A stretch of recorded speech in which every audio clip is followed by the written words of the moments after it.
2023 wasn't a good year for the Carolina Panthers, but I'm trying to make 2024 a better one for myself. Get started on your resolutions with Factor so you're ready for the new year. Factor's ready-to-eat meal delivery takes the stress out of meal planning and sets you up for success in the new year. Skip the grocery stores, prep work, and cooking fatigue. Instead, get chef-crafted, dietitian-approved meals delivered right to your door. With over 35 meals to choose from per week, including keto options, calorie smart, vegan plus veggie, and more, plus over 55 weekly add-ons, you'll have a ton of nutritious and flavorful options to kickstart your resolutions. Skip that overpriced takeout trap. Factor is cheaper and way more delicious than takeout. Get chef-crafted, restaurant-quality meals delivered right to your door, and they're ready to heat and eat in just 2 minutes, which means more time for you. Head to factormeals.com/C350 and use the promo code C350 to get 50% off. That's code C350 at factormeals.com/C350 to get 50% off. Looking for a fun way to win up to 25 times your money this basketball season? Test your skills on Prize Picks, the most exciting way to play daily fantasy sports. Just select 2 or more players, pick more or less on their projected stats, and place your entry. You could turn $10 into $250. Right now, Prize Picks will match your first deposit up to $100. Just visit prizepicks.com/fan and use code FAN. That's code FAN at prizepicks.com/fan. Must be present in certain states. Visit prizepicks.com for restrictions and details.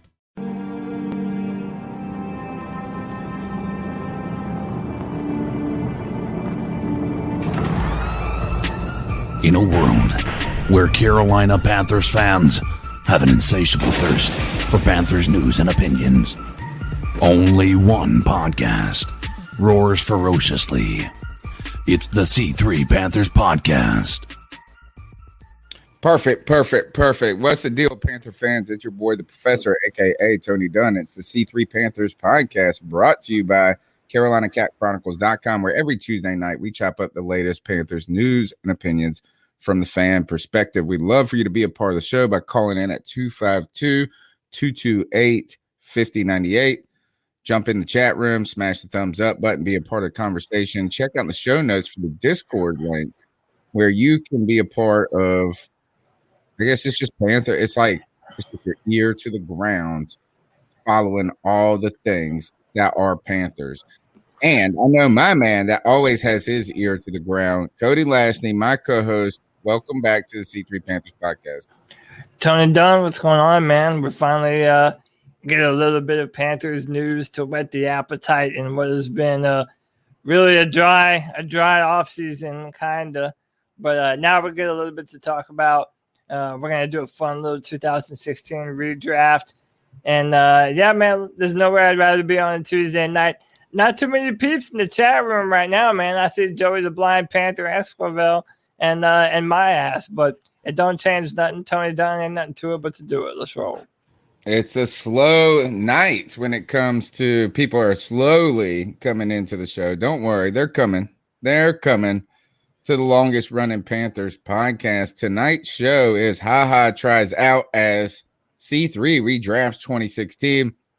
We will be looking, we'll be talking about just kind of the basic news that comes out of the mini camps. We're starting to see some tweets and some photos of the actual players that we've been talking and speculating about. And ignore the show notes right now where I think I said the Panthers wrap up mini camp. I think I was reading a tweet about another team that's already closing theirs down, I feel like.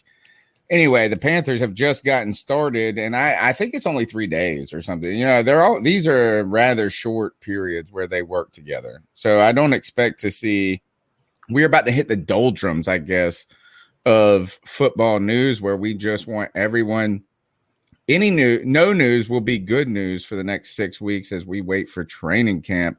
Don't forget, though, before I tell you what not to forget, is tonight we're going to be doing a redraft, guys. We're going to go back, and I got some cool things planned in the future.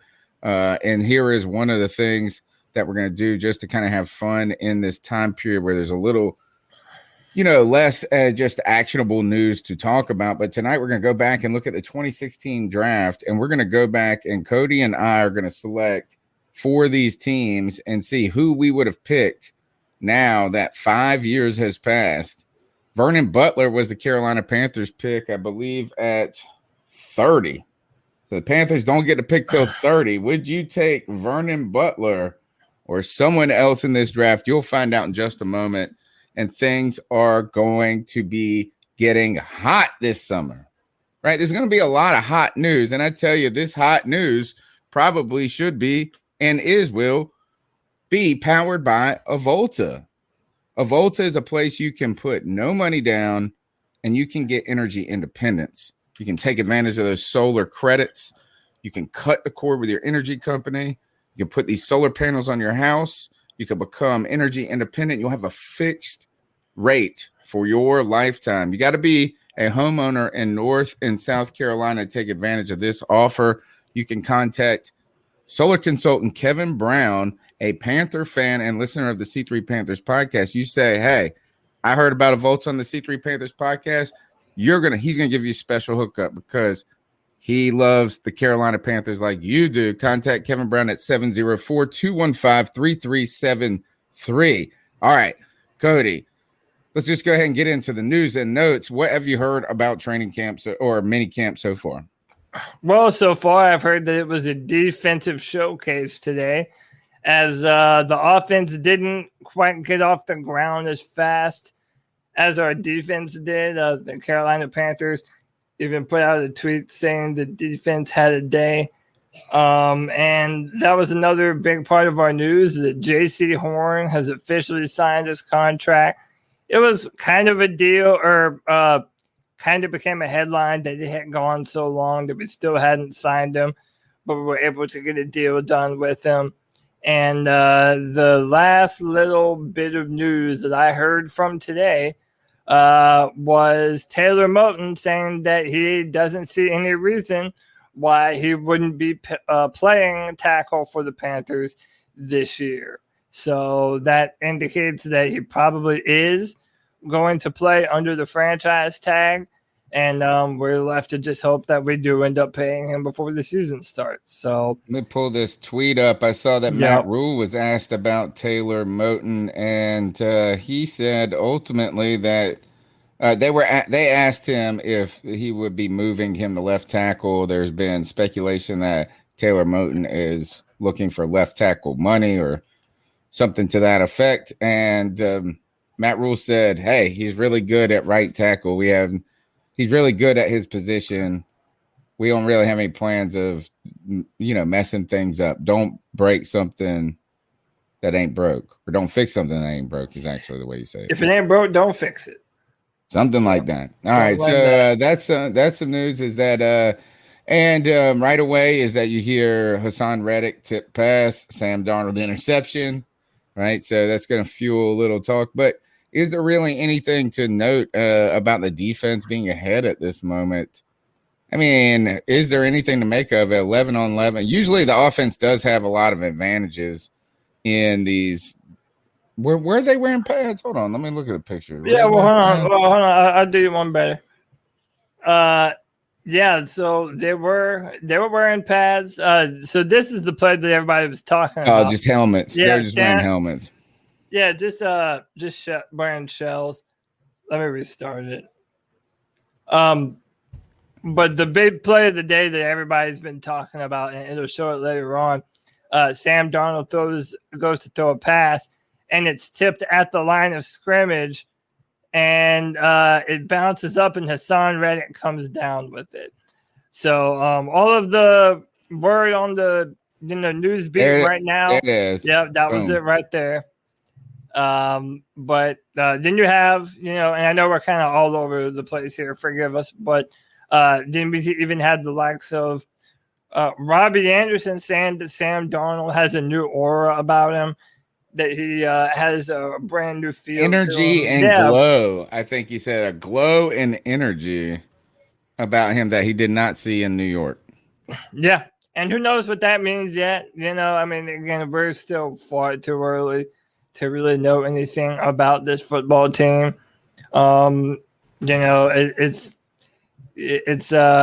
we're the start of June right now, but before you know it, man, we're going to be coming up on these preseason games. It's just a little bit more than 2 months out. So it'll be interesting to see what happens. I felt like we got a good bit of information today from some interviews. And, I'm slowly but surely getting more and more excited about the season. Speaking of the preseason, there was some fun news about Steve Smith Sr. Playing a larger role with the Carolina Panthers going forward. Is that he will be joining Taylor Sarzor, who will be the new play-by-play announcer for Panthers TV network, and Steve Smith returning to the team as an analyst with sideline reporter Kristen Balboni for the 2021 preseason. Now, when I first read this, I didn't realize it was only agreed upon for the preseason. I thought this was going to be a full-on season thing. Last year, I think they cycled in Jake Delhomme, Jordan Gross to play parts of this. Steve Smith Sr. joining the Carolina Panthers or rejoining them in this analyst role, at least for the preseason, to me is an important story for the Carolina Panthers and the Carolina Panthers fan base. And I know you're like, who cares really? It's just someone talking about the game with a play-by-play. But look, as we just heard, Mick Mixon's going to be retiring as the radio announcer, the play-by-play, who's been with the team forever, it feels like. Am I the only one that's like, bye, Mick, later? Nah, man, I don't know. I have mixed feelings. But missed the days. We talked about this last week. We talked about this last week while you I wasn't here last week. I don't want to rehash it, but overall, it's mixed feelings about the radio voice. Like there is a certain kind of professionalism that comes about, but at the same time, there's rubbing those broad shoulders, stroking the balls of this. He would talk about Ron Rivera and his ample chest. Yeah, that's it. I brought that up last week. But here's the thing about the Steve Smith story that's interesting to me is that a team like Steve Smith has entered the media now and is starting to forge a successful career. What is he with the NFL Network? I'm pretty sure. Yeah, it does. He's Network. And so to me, this is the first one. I was trying to think of who is a former Carolina Panther that's kind of stayed in the NFL in a public role where you continue to relate him back to the Carolina Panthers. So what I mean by that is when we think of Michael Irvin and we see him on ESPN or wherever they're at, you think about the Cowboys and their legacy and how he's related to it. He's not with the Cowboys anymore. He's not this, but it's about like the history of that team. Steve Smith is now, for me, being a part of the media and even kind of this return connection, signaling that we're starting to hit that period of a franchise where we have a little legacy now. Yeah. He's a legacy player that is going to be involved in the NFL for the next 15, 20 years that hasn't played with, so that's we're Carolina Panthers are getting some history now. Yeah. I mean, he's really been carrying the flag for us, and it really, we really didn't even have him until recently, up until David Tepper decided to kind of, get back on good terms with Steve. Because when Steve Smith was on the NFL Network, like they would have these segments where they would have different NFL players, and behind them they would have their jerseys, their former jerseys, like up on the wall behind them. And Steve Smith always had his Ravens jersey up there, just because of the way things ended with the Panthers. But now, they've definitely mended that wound, and he's carrying that Panthers flag in the media. And I think another name that is going to be associated with us going forward is Greg Olsen, as he continues to do more media things. And now you're going to hear him doing color commentary on Sundays during various games. Yeah, has he agreed to that already? I haven't heard any news about it. Yeah, it's been a while. I think I think he's official at Fox. So that's something that's happening. And then to a lesser degree, I guess Thomas Davis a little bit. I've seen him doing the rounds. And for a little while, even before we stopped doing, I really don't know what Josh Norman's up to now, but he was doing a lot of media interviews. Well, I think he's still playing, though. You know what I mean? I mean, didn't he play for the Bills last year? Yeah, but that's another guy that I could see if he inevitably ends up moving on to a broadcast booth or just doing more things in the media. People are going to know him most from his time as a Panther. So someone just brought this up, is that Haha is trying out for the team. Haha Clinton-Dix, who did not play last year, who was kind of I think he was originally drafted by the football team, maybe. I wonder where was he originally drafted? It was the Packers. Was it the Packers? Yeah, it was on the Green Bay Packers for a while. So yeah, player, at least the name is recognizable. He did not play last year. I don't know. I haven't looked into the details of why he didn't play. Could be COVID opt-out. Could be other reasons. Could be no one else that signed him. But people brought this up immediately because the Panthers aren't the deepest when it comes to free safety, right? Like, who is going to be the free safety? Like, where a lot of people are assuming, we're assuming that Jeremy Chinn's going to be moved to a strong safety type position and really playing. I saw a story today that AJ Boyue, they were thinking of him as a nickel corner. And then that leaves us with Justin Burris, Sam Franklin, and I'm not entirely sure who else, but ultimately, I think Joe Person said that this could be, a good signing for a place that you need some depth at the moment. Any thoughts on Haha? Yeah, I mean, I'm praying that we do this. I mean, Tony, I've told you on this show that I'm terrified about our safety prospects. I mean, listen, let's also be real, be honest. There's a thing known as a sophomore slump, and guys who have tremendous rookie seasons sometimes fail to live up to the effect of their rookie NFL season.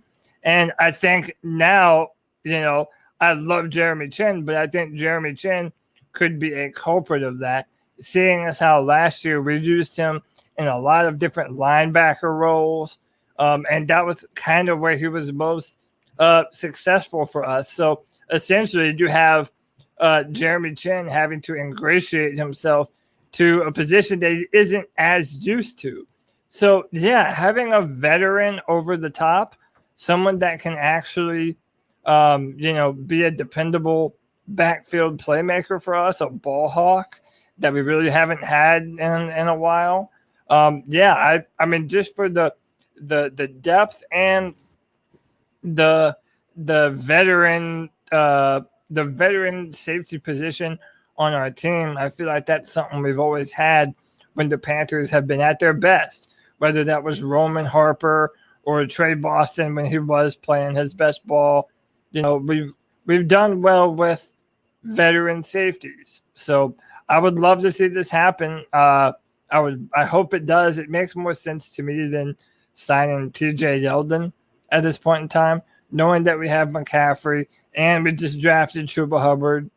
I hope we sign Clinton-Dix. I would love that. You're listening to the C3 Panthers podcast. Big shout out to all the people in the chat room. I hope they've all smashed the thumbs up button like I know you already have if you're listening. Salad Dodger, Kevin, 704 Charlotte Bound, Sideshow Rob, Craig Cartner, Kevin, I've said that, and Panther Nation podcast, Rashawn Davis show in the house, and the real Zero Chill, never missing, Trill One, my brother. Thank you for tuning in the show. Smash the thumbs up button. I think that is ultimately I feel like I say that word a lot. That is there any other news? Oh, Robbie Anderson, I think, came out and said, there's no holdout. All y'all trying to make something out of nothing. I don't think anybody's really made anything out of, we just noted he was just not at the OTAs, but kind of expected and understood. Then the question surrounding potential trade rumors with him. But he looked to be excited to be there, and they featured him talking about Sam Darnold. So I think that covers the news from minicamp, right? Day one of minicamp. Ignore the show notes that says closing up minicamp. Pretty much. But yeah, they also our chat room pointed out Kurt Coleman was our last good safety. Yeah, how do we forget Kurt, man? He was instrumental to that 2000. Probably one of the bigger unsung heroes of that Super Bowl squad. Oh, man, he was a ball hawk that year, right? Yeah. I think he had a big touchdown in that Dallas game. Like, he played a big role. Yep.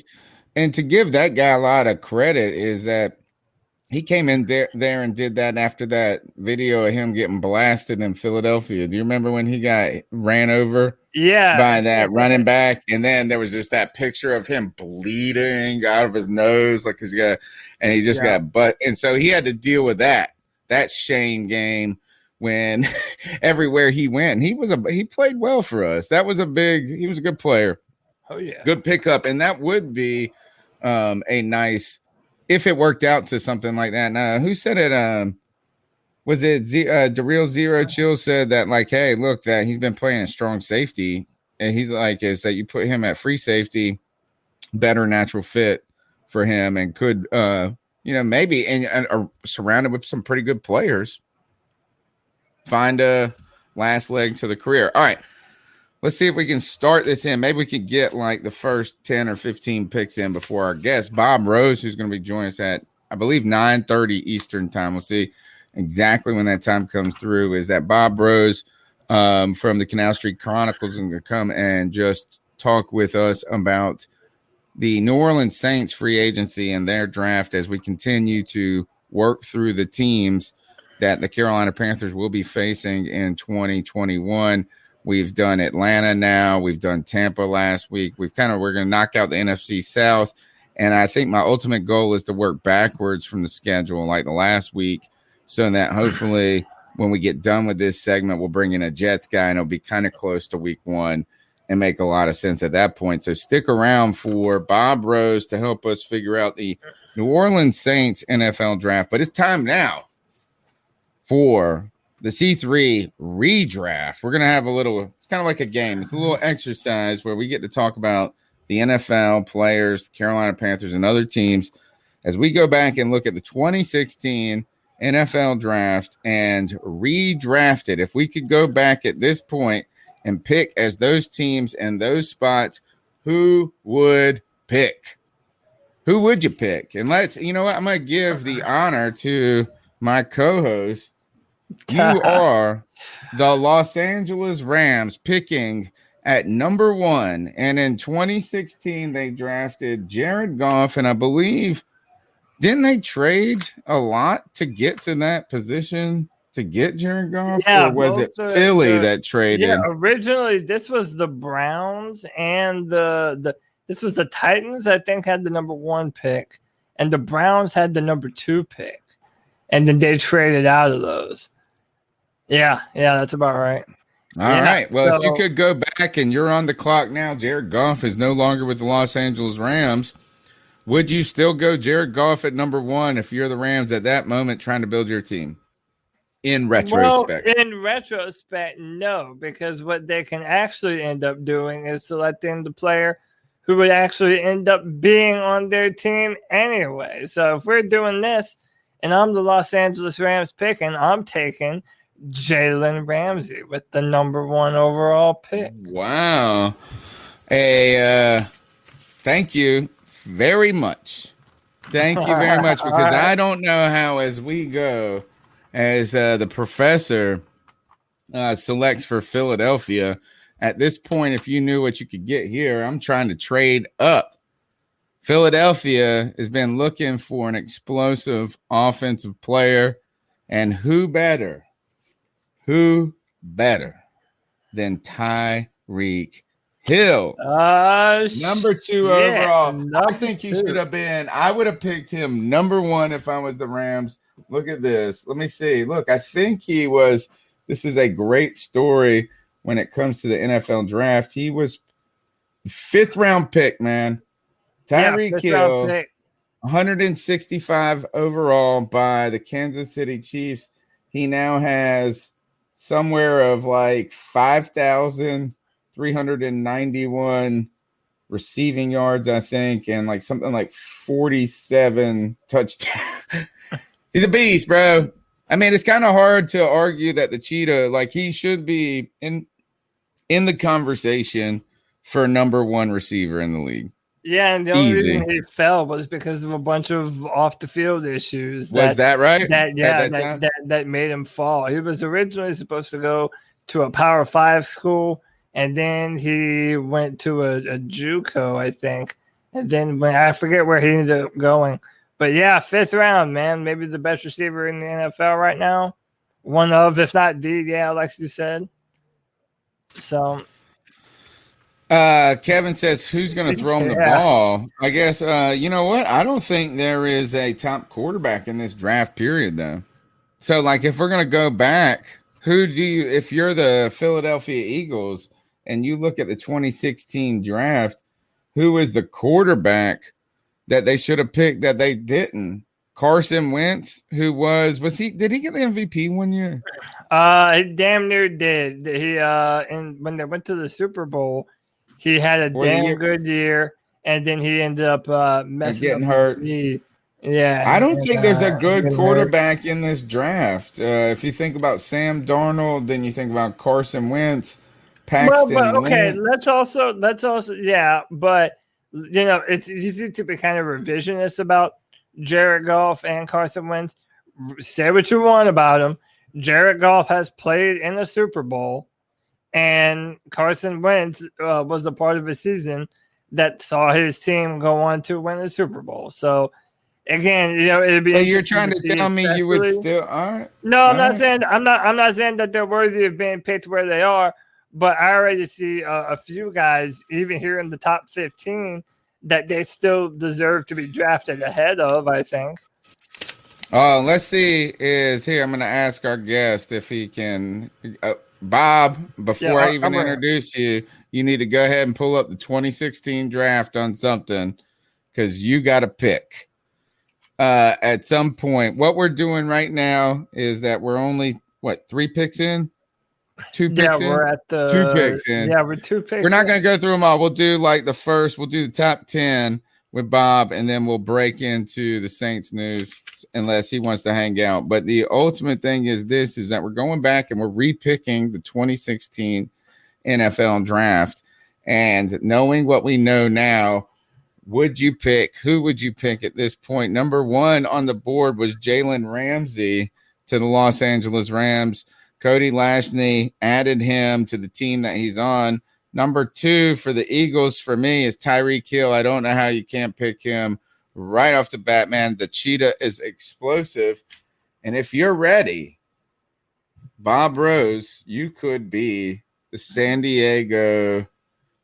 What are they now? Not San Diego now. They're the LA.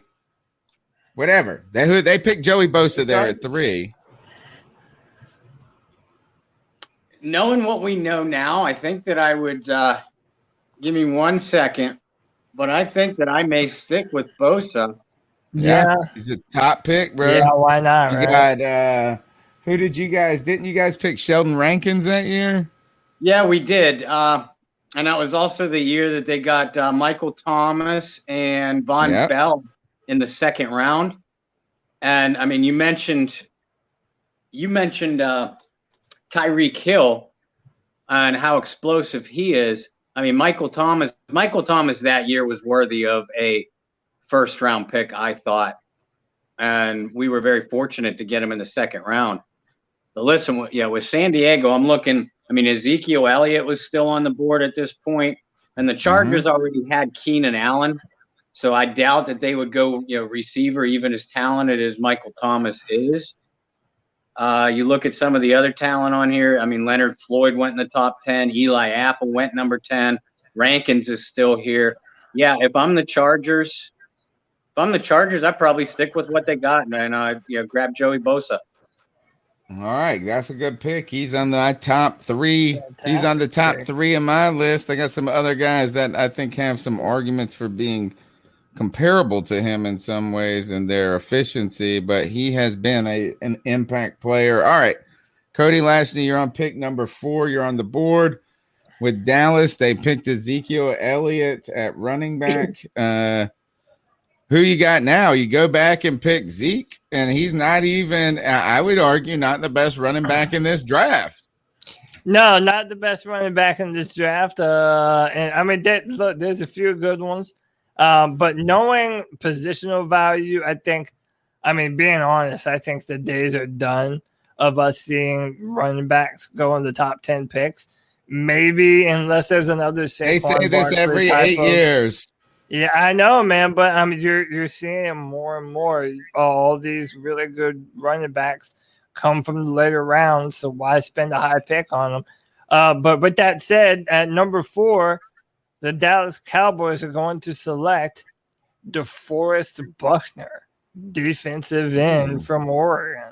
I mean, they still don't have a good defensive tackle on their line, and DeForest just got paid with Indianapolis, I believe. So, they would love to put him on that line if they could. Drafted by San Francisco in the 7th spot, DeForest Buckner. He's played 78 games. He's had 38 sacks. Did you say he's a D tackle or DN? They have listed. They have him listed as defensive. He's basically a 5 tech. So sometimes they'll kick him in, but yeah, he's going to line up directly in front of a tackle. All right, so who's next on the board? This comes to just you now. Jacksonville, Jalen Ramsey. I got a pick for Jacksonville, and you know I want to almost pick somebody who's on their team already that's not Jalen Ramsey. And tell me how I knew you guys were going to be better at this than me. How you spell this dude's name? Hard for me to say. I think that's where he plays.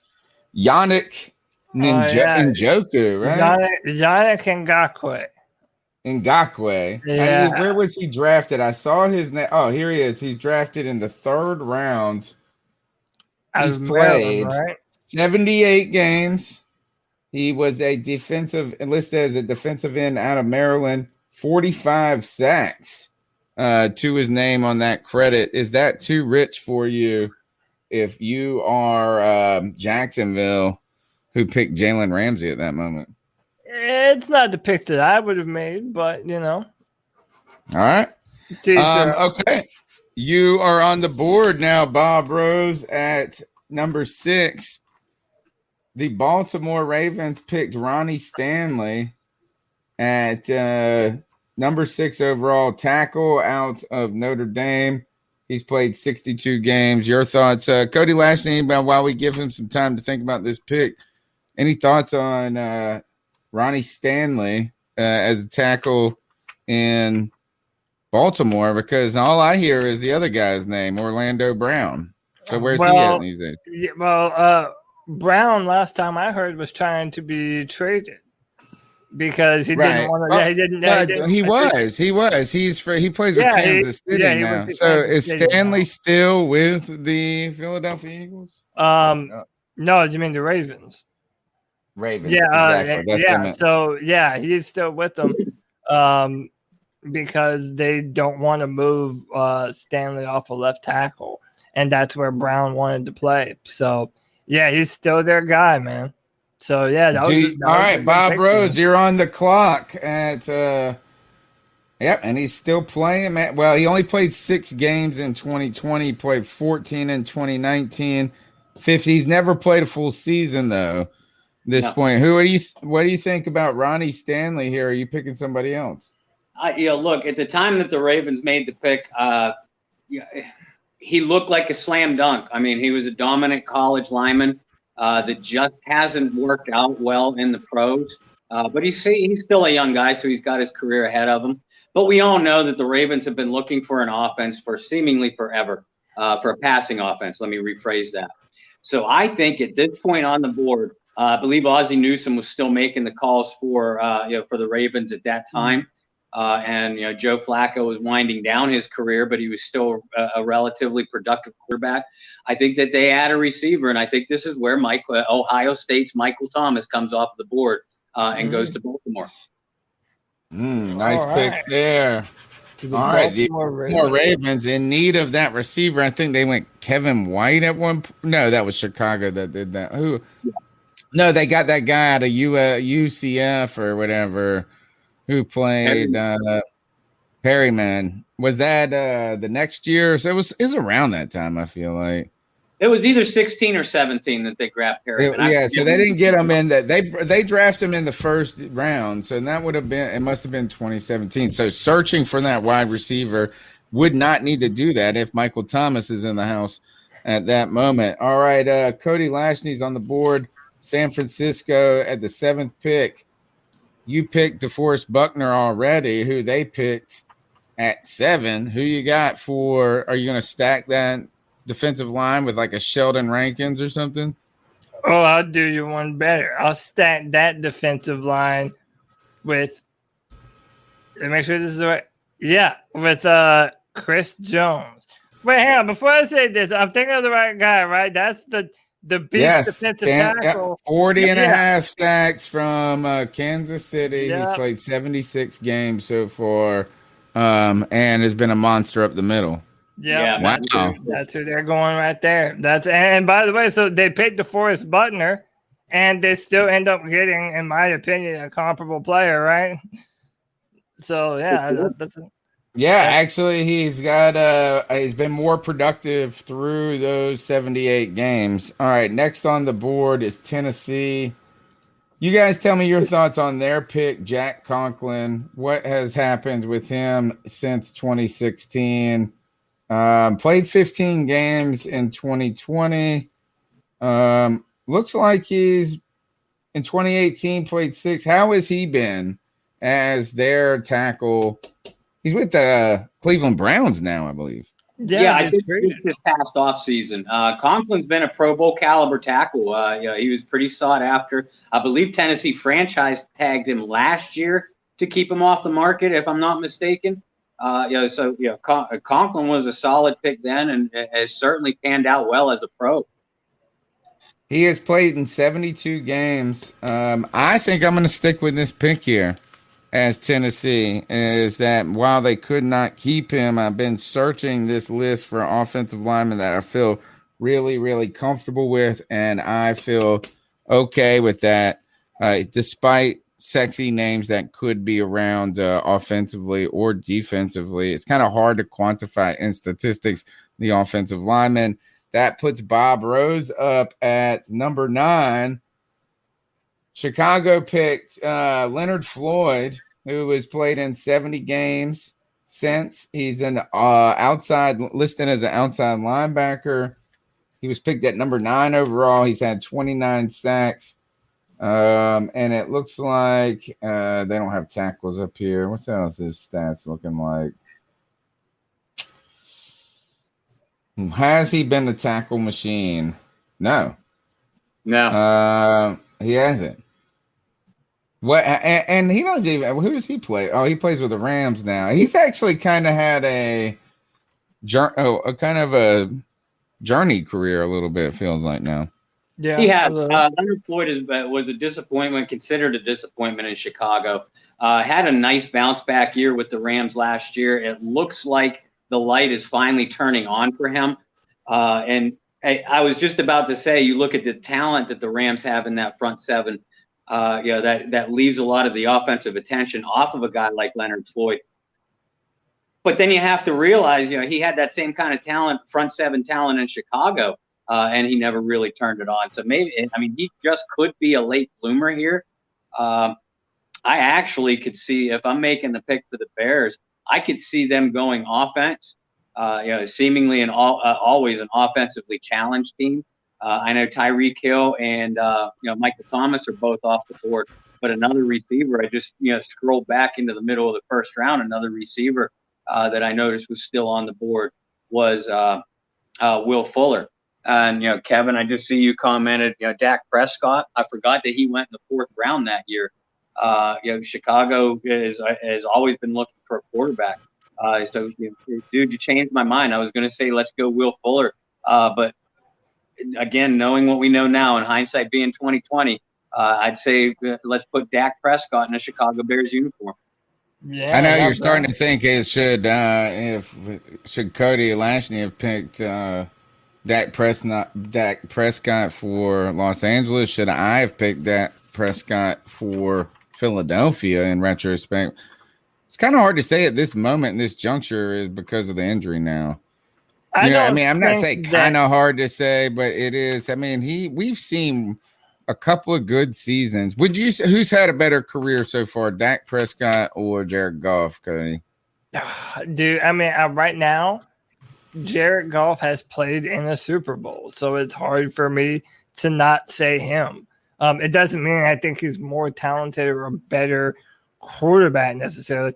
I don't think any of those three guys are top 5 pick quality in retrospect. Maybe that's just me, but I think that's a good spot for Dak. If you're Chicago, that's a good problem to have, is to have Dak as the problem, right? As they continue to search. That puts Cody, is that you up or am I up? Nope, that's me in New York.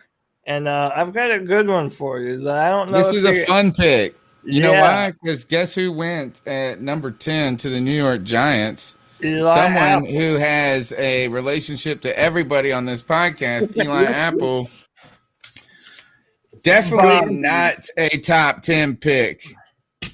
What a bust. This is a bust right here. I've got to ask Bob. Bob, are you aware of the story of Eli Apple, who was in New York?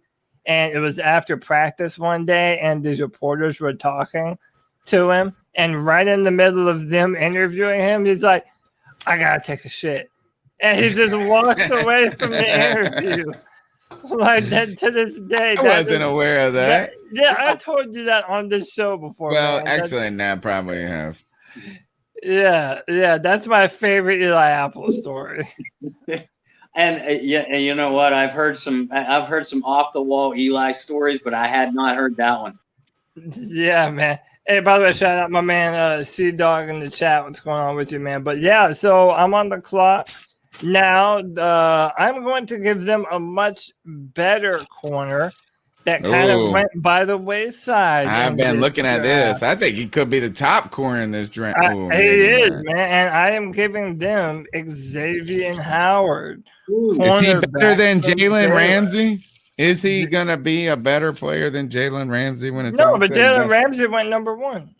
I know. You don't. All right. So would you put him in the same conversation right now today? Because I could have. Look, he's had 22 interceptions. Jalen might be the best pure corner in the NFL right now. Like, just he has it all: the physicality, the range, the bravado. He's got it all. But I would think outside of him, especially in this draft, Xavier Howard has been one of the better defensive backs ever since. He's got twice as many picks as Xavier as Jalen Ramsey.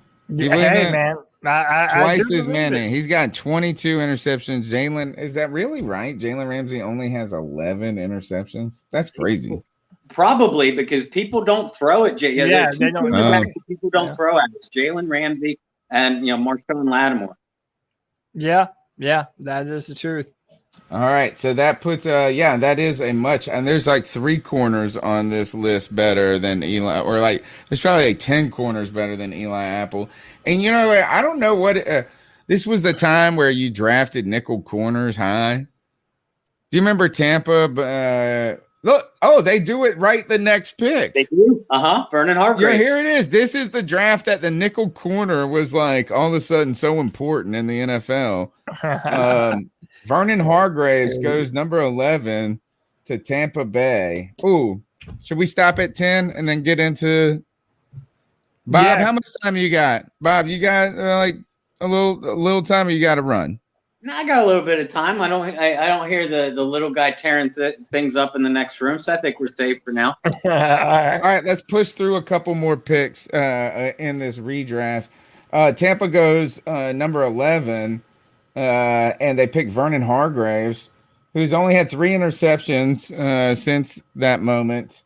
He's played in 57 games, and currently he plays for. Does he still play for Tampa? Is the question. No, he plays for the Houston Texans. So I'm gonna say this: Tampa Bay has been. Is there a good offensive lineman out there for them in this draft? I'm not sure. I know what I would do right here. I think I got to do this. I think I am going to say we're outside. We have gotten outside the top 10, and Cody can be okay with this because once we're past top 10, we can draft a running back. I'm picking Derrick Henry right here. Yeah, if I'm the Tampa Bay Buccaneers. Yeah, that's a good one. That's a good one. And how about this? Right. How about this? Now Our very own Bob lands on his very own team. This would be okay. So one, not only fortuitous. This is actually really good because it also lets us know what Bob thinks of Sheldon Rankins. How did that turn out? And who would you have preferred to have in that scenario? Well, I did not like the Sheldon Rankins pick at the time. And that was actually about 5 months before I officially started my writing career. So all I could do was cry about it on Facebook, like we see so many of our beloved fans for our respective teams. Now, even though I did not like the pick of Rankins at the time, once he got healthy, because he missed most of his rookie year with a broken leg. Once he got healthy, and once Sheldon got healthy and really started balling out, and 2018 was his best year before he blew out his Achilles in the playoffs. He was shaping up to be one of the league's better defensive tackles as far as being able to play run pass, great strength at the point of attack, terrific explosiveness off the snap. I was hoping that the Saints would somehow be able to retain him before he ultimately signed with the Jets this offseason. But looking back, putting ourselves in the time machine and going back to the 2016 draft, what I wanted the Saints to do in 16 and 17 for that matter, really until they got Demario Davis as a free agent in 2018, was increase their speed and athleticism at linebacker. We saw Cam Newton beat Saints linebackers to the edge God knows how many times until Cam started to slow down and Demario joined the Saints. So I want to upgrade my team's linebacking core with this draft pick, and I'm going to go linebacker Jalen Smith out of Notre Dame. That's a good one. That's a good one. His first-round pick anyway before he got blew out his knee in the Fiesta Bowl, I believe it was. Yeah. But even at that, he only dropped to the second round. And he has been a baller for the Dallas Cowboys since. First round pedigree at the time, and everybody knew he was going to drop, even though everybody also said this is a first round, top 10, top 15 guy. So I'm going to take him off the board at number 12. I like that. I like that a lot. Right. You're on the clock. Laramie Tunsil was selected next by the Miami Dolphins, and was big part of. And this is a good pick to fall on you, Cody, because as you championed the tank last year mantra and acquire asset, draft picks and these additional assets going forward. Laramie Tunsil is an example of that with the Miami Dolphins, who you said we should model in that moment, who has had all of these mega number one picks to trade and maneuver. And you even saw Tua in the news today had a tough day. He also had a tough day against the defense, like Sam Darnold did. But they picked Laramie Tunsil. What do you think about Laramie Tunsil? Was this the one where he smoked the weed? Yeah, is this the bong draft? Yeah, this is where. Yeah, so to put it in context, before the Titans traded out with the Rams, everybody thought that Tunsil was going to be the number one pick. Mm-hmm. Yeah, and so he was like the big bad left tackle of of this class. And, I don't know. I thought that they could go quarterback right here. At the time, they still had Tannehill. But, yeah, I don't think I'm going to change that. I think he's probably still the best player on the board. So, yeah, I think I'm just going to keep that one the same and leave it Laramie Tunsil. All right, let me see. All right, Laramie Tunsil. The problem with the problem with the pick is the problem with Laramie Tunsil is that despite all that talent, pedigree, this and that, the Houston Texans offensive line has been just trash. Look, I know you can't put it all on him. I'm trying to find this is free safety, or a safety was picked next by Oakland, Carl Joseph, who has played in 63 games. Y'all's thoughts on Carl Joseph now in retrospect to give me some context as I try to figure out who I'm going to pick. He is still with the Raiders. Strong safety.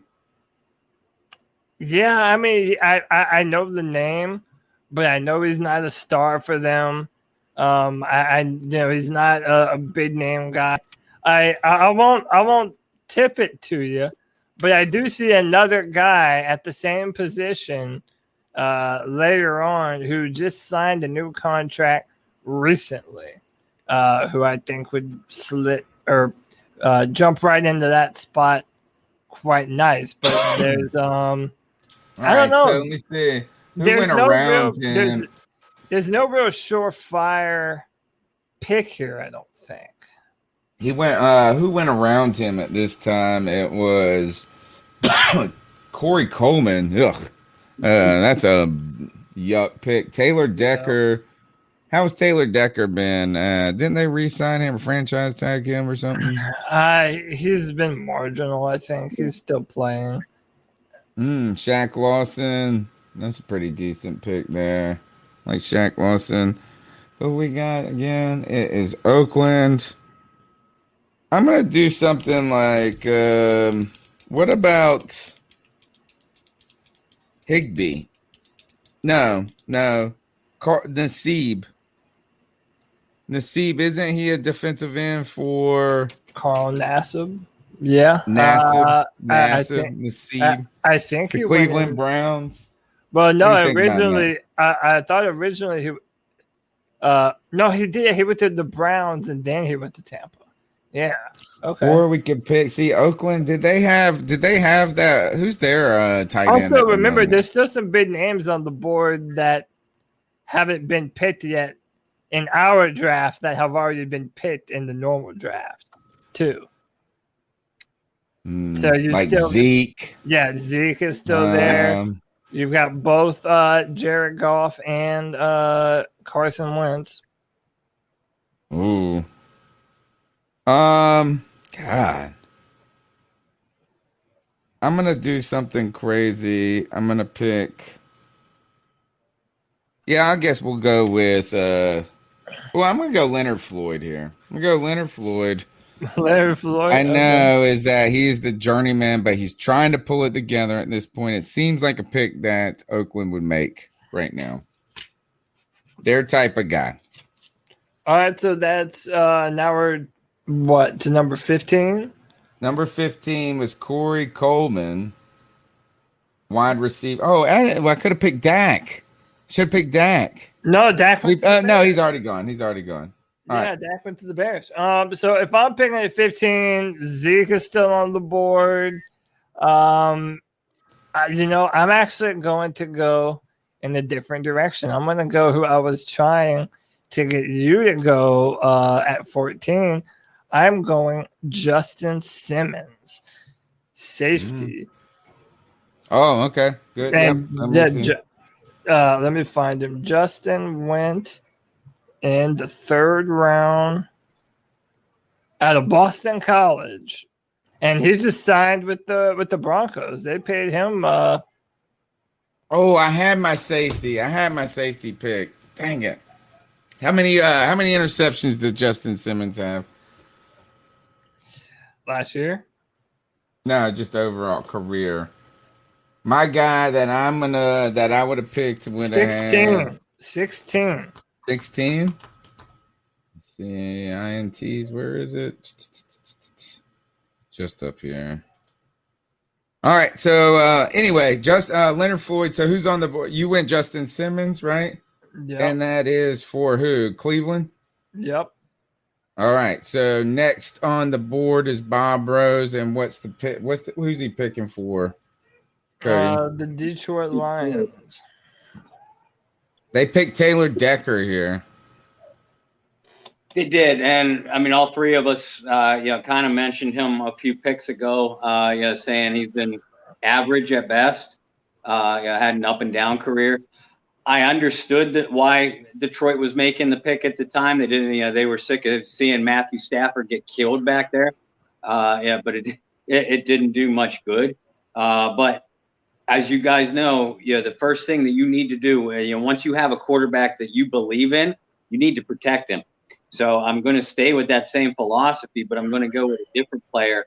This guy in the original 2016 draft fell to the New England Patriots in the 3rd round. But he has been one of a very quiet but dominant interior lineman who just recently got a big contract. And I'm going to go Joe Thuney. Oh, I had him on my list too. How did I not pick one. them? God, that is a good one, Joe Thuney. And that was to the Lions. Yes. Yeah, that's a good one. I like that one. All right, I like that pick. All right, so I'm picking for our arch rivals, the Atlanta Falcons. So I'm going to pick pick Laquan Treadwell. Christian Hackenberg. Yeah. Christian Hackenberg. No, look, exactly. Treadwell was the top pick here. What should we saddle there? No, I'm actually going to try to stick with their pick, not their pick, the player, but the position. This was the safety I was looking for, and I couldn't find his because I can't read my own handwriting. I had an A, and it didn't have an A in it, and I was trying to search it. Kevin Byard. The Tennessee Titans safety. Yeah. They picked Keanu Neal here, who's played in 49 games so far in his career. Kevin Byard or Byard, and tell me how you say it. Someone tell me how you say it. Byard. Yeah, I can pronounce it Byard too. Yeah. All right. Yeah. So Kevin Byard has played in 80 games and had 18 interceptions. So I'll take that production at safety over Keanu Neal, who I believe is still looking for a home. Is he still looking for a home, Keanu Neal, or has he got a team right now? He's in Dallas, and word out of Dallas is they're going to move him to a nickel linebacker, which sort of fits his skill set. Neal missed, I think, all of his first 2, maybe even 3 seasons with injury. He was not very strong in coverage in the first place, but all of those injuries were either Achilles or knee. So he's significantly slowed down. As a hitter and a tackler, he's a thumper, but he's a guy you do not want on a receiver in coverage. So I think if Dallas is going to try him out at a nickel linebacker, that's probably the best spot for him. All right, you're up, Cody Lashney. Next on the board is Indianapolis at 18. They picked a center at Ryan Kelly, who has played in 66 games and I believe has been a big part, or at least the story that I know about Indianapolis is that they have been rebuilding that offensive line ever since Luck got destroyed. And maybe this is one of those important picks in that process, right? The kind of the foreshadowing of that rebuild. What do you think about Ryan Kelly at center? At 18 by the Indianapolis Colts, a center at 18. You had some this is a little rich if you're going by the metrics. So look at it this way. We're doing a redraft. So the whole point of this is drafting this 2016 draft based on what we know now. This pick would not have made sense at the time at all. All right. But I'm doing a similar thing in the vein to the first pick and having them pick the player that would ultimately end up being on that team anyway. So with the 18th pick in the 2016 NFL draft, the Indianapolis Colts select Carson Wentz. Ooh, the team that owns him now. Yeah. Wow, I like that. When did Luck get? Was he done by 26? When did the No, end when start did for him? Luck? 2000. It must have been 2017, 26. It I was right around that 2017. time because he played Cam in that 2015 year. I thought what Luck is- stepped away just before training camp in 17, but I could be wrong. Okay. All right. So the next year they're looking for a quarterback. All right. Does that put me up next? And that is picking for Buffalo. Yeah, Buffalo Bills. Dude, you know what? I'm going to give them their own pick. I'm giving them the guy that they picked, Shaq Lawson, man. Or AKA Sack a Shack, AKA Sack Daddy. He's had 20 sacks. He is now with Miami. He's been, what is that, a trade or a free agency? I don't know. He's played in, actually, no, he did not play in 2019. Man, why has he not been playing games? Who, Shaq? Yeah. Has he not been good? Well, he played for Buffalo. Now I believe he plays This for game started. the- Look at the game started on Yeah. this. This can't be right. Look He at only Kevin. started 24 games in his career. That Look at can't this! be. Look at this salty South Carolina fan talking shit in the chat room. So I can't pick him. So he's not any good. He hasn't even started any games. No, I know who I'd pick right there. Hold on. Let me give you somebody else. What we said. We like what do they need at this time? What did they need at this time? Probably everything. I'm gonna go Mackenzie Yeah, that was- Alexander. Okay, Mackenzie that's not Alexander, give them some help in the secondary. Yeah, that's not bad at all. Nope. Can I change it? You already changed it twice, so what the hell? Yeah, right. James Bradbury. All right. Yeah, that's All right. a good pick. I've been watching. I've been looking at him and what's his name, William Jackson, who ended up going like 22nd in this draft to the Bengals. So they were definitely two top corners left on the board there. James Bradbury is now in New York, who was drafted by the Carolina Panthers at the time. The Carolina Panthers, if you guys remember, in 2016, rescinded Josh Norman's franchise tag right before the NFL draft. And Dave Gettleman, this is the beginning of the end for Dave Gettleman, not because of Josh Norman, but because he went against Dave Gettleman is one of those guys who says, do what I say, not what I do. Right. Type of thing, because he always told us that you use free agency to set up the NFL draft, right? So you don't pigeonhole yourself in the draft to having to pick a specific player at a specific moment. The Carolina Panthers, and this was a strange draft for the Carolina Panthers. They picked Vernon Butler, who is now with Buffalo, interestingly. I'm making the Buffalo pick right now. Vernon Butler, who's now with Buffalo, who was used as leverage against Starr and KK in the contract, whose Starr is with Buffalo, another kind of component to this. And then he proceeded to pick three corners in a row after that. James Bradbury, Daryl Worley, and Zach Sanchez were three out of his next four picks. James Bradbury, a guy out of a little school. Where was he from again? Like Samford. Arkansas State. Oh, Samford. Yeah. Yes. Was asked to do a lot in Carolina, and I would say played very well in Carolina under some very difficult circumstances, then moved on to New York and has flourished. So my pick's James Bradbury.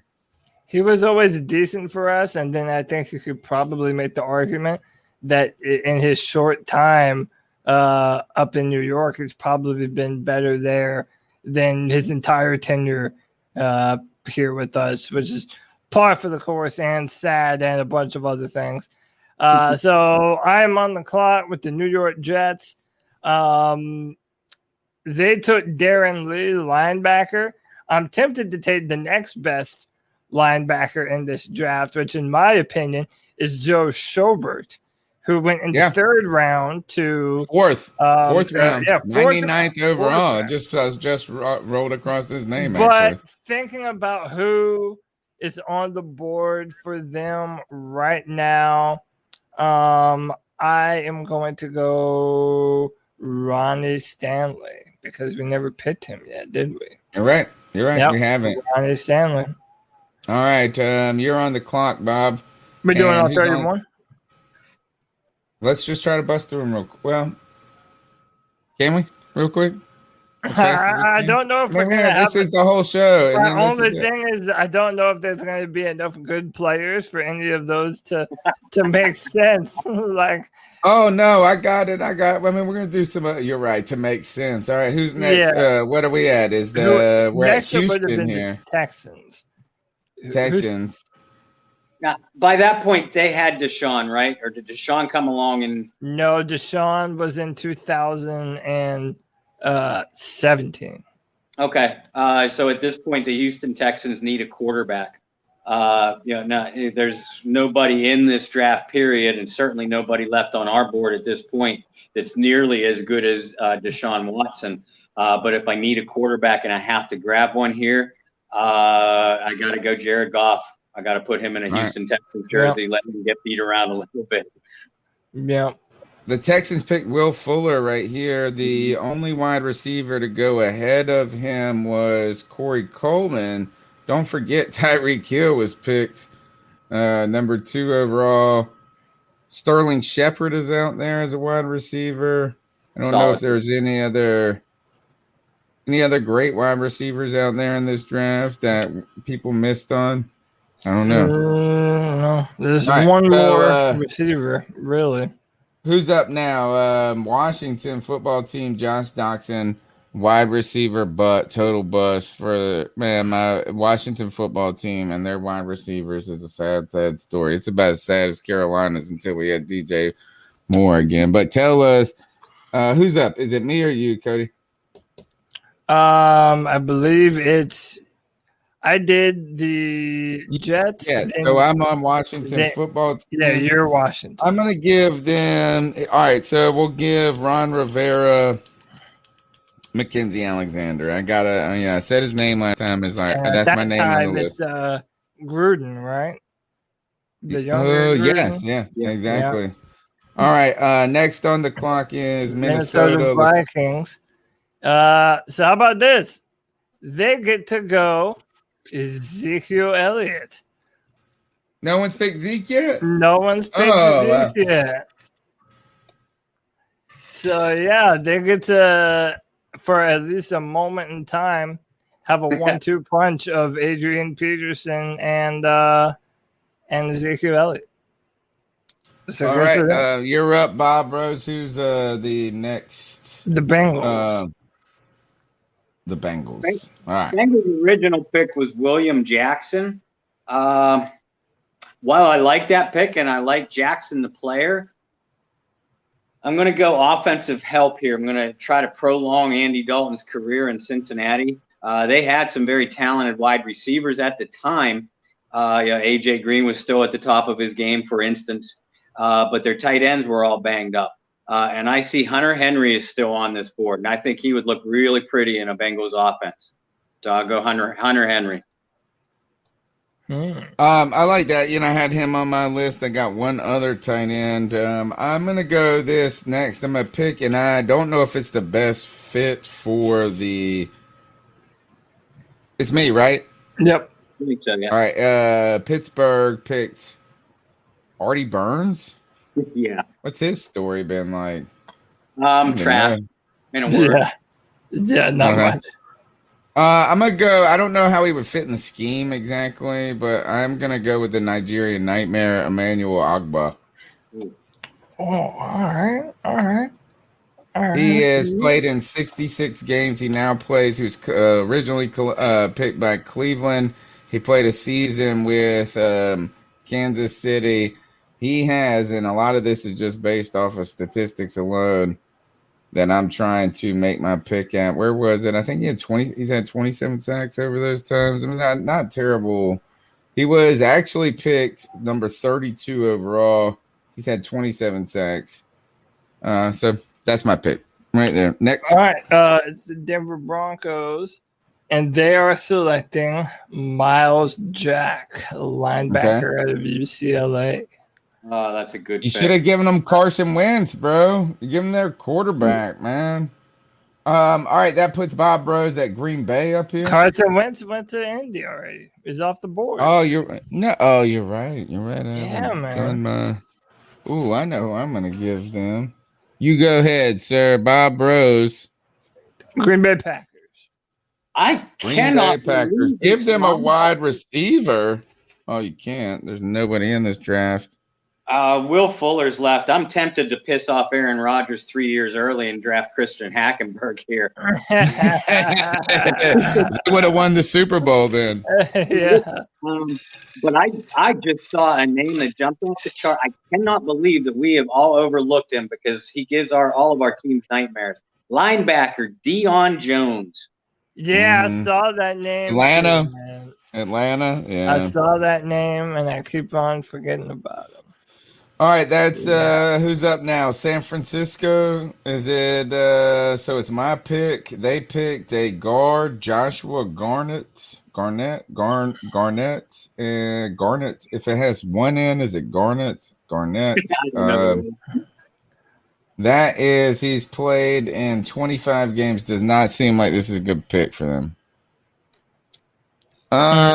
Probably not, no. So Hunter Henry's off the board. I'm going to give him Austin Hooper. Oh, okay. Austin Hooper. That leaves Robert Mdici. You say it, Cody. Robert Kimdichi. Kimdichi. Yeah, I remember him. Went to Ole Miss. At one point, he was supposed to go to Clemson. Then Ole Miss paid him a bunch of money. We're positive. He's with the Seattle Seahawks right now. Is this my and pick? He has not done anything, it looks like. Is this my pick? Yes, it's your pick name. It's your pick. His nicknames are Hollywood, Porkchop, and Hulk. I'm going to give them. This guy didn't really turn out to be all that great, I don't think, but I do believe he was better than Kimdichi. So I'm going to give them Noah Spence. Okay. That leaves Bob at where are we at? We're getting close. Third. He's picking for the Panthers. You're picking for the Carolina Panthers. You can pick Vernon Butler. You could pick Justin Burris, who is now on our team. Don't do that. Who would we pick? And you know who would we pick that's left? We have the whole. Think about this. We have the entire draft to think about, not just the first round at this point. We could think about any single player that is left, and you are searching and searching. Maybe this tells us something about this class or about how hard it is to hit in the draft. Oh, okay, I know who I'd pick, but I want to see who Bob says. Bo Sandlin, that's who we picked it. I like the Vernon Butler pick at the time. I'm looking at 2 Alabama defensive linemen that went off in the second round. Sean Robinson and Jaron Reed, but I'm going to go secondary with you guys, and I'm going to take Von Bell off the board and give him to you. I think Von has been an extremely underrated safety throughout his career. Okay, I'm not mad at that. All right. Is this my pick? Yes. So I'm just pick. This is the last pick of the draft, 31, because it looks like this was part of a trade. Seattle must have traded. They picked you can say it. Jermaine Ifedi. Yeah, Jermaine Ifedi. Because that should have been that should have been the Broncos, but they traded up to get Lynch. So I'm actually going to pick who I would have picked for the Panthers if I could have had that selection. I'm picking Cody Whitehair, guard from Kansas State, who I believe is still a starter for the Chicago Bears. Did you see their offensive line last year? Ugh. Yeah. I mean, he would have fit right in Carolina. He would have fit right on. Did you see our offensive line last year? Yeah, wasn't too much It wasn't better. horrible. It was better than theirs. It was better than theirs. All right. That is the C3 2016 redraft. Finally, I'm sorry. I didn't know it was going to take so long. I thought it would go faster. Now let's not bring in, he's been here, Bob Rose, to help us as we continue our journey through the Carolina Panthers 2021 schedule. What we're doing is we're getting a guest on each week from a team that we're playing this year. And obviously we started with the NFC South since we're going to play those teams. We've done Atlanta now, we've done Tampa Bay, and now it's time for New Orleans. Welcome back to the C3 Panthers podcast. As my just welcome. You've been here the whole time. Ultimately, Bob, tell us what the heck do you think about the offseason so far in the draft? You take the mic. You mean in the NFC South in general, or for my crew? No, for your team. What have you thought about the New Orleans Saints? We want to learn about the New Orleans Saints free agency period and NFL draft and your thoughts on it. Okay. Tell Cody, it's so good to see you guys again. I saw you briefly on draft night when I was crying about our draft pick. Yeah. I love what you guys do. You're like family to me. Certainly missed you. Hope everybody's doing well. Glad listen, to have you back, man. New Orleans Saints, they've had a quiet off season, and I know a lot of the people in our fan base are angry at a lot of the personnel losses. But look, this was coming, and if you look on the surface, the Saints lost some big names. Obviously Drew Brees' retirement, that's going to be the main storyline, and who's going to replace Brees. Whether it's going to be Jameis Winston or Taysom Hill. It's going to be Jameis Winston, by the way. But you got guys like Quan Alexander gone, Janoris Jenkins gone, Thomas Morstead. Faces and names that have become synonymous with the New Orleans Saints throughout their careers. But you look at the surface and what the Saints actually were managed to do, despite all those salary cap woes. They re-signed Winston. They kept Ty Montgomery. They brought back James Hurst, who was starting caliber number 6 offensive lineman. And they brought in Tanoa Passanio, who I think is an underrated defensive end from Kansas City, to replace the loss of Trey Hendrickson. And then in the draft, I know what I said about Peyton Turner the night that it happened, and dropping F-bombs on air and off air. But the more I watch this kid, the more film I see, the better I like him as a player. I still wish the Saints would have addressed cornerback much earlier than what they did. They ended up grabbing Paulson Adebo out of Stanford with a 3rd-round pick. And Adebo, I think, is a player.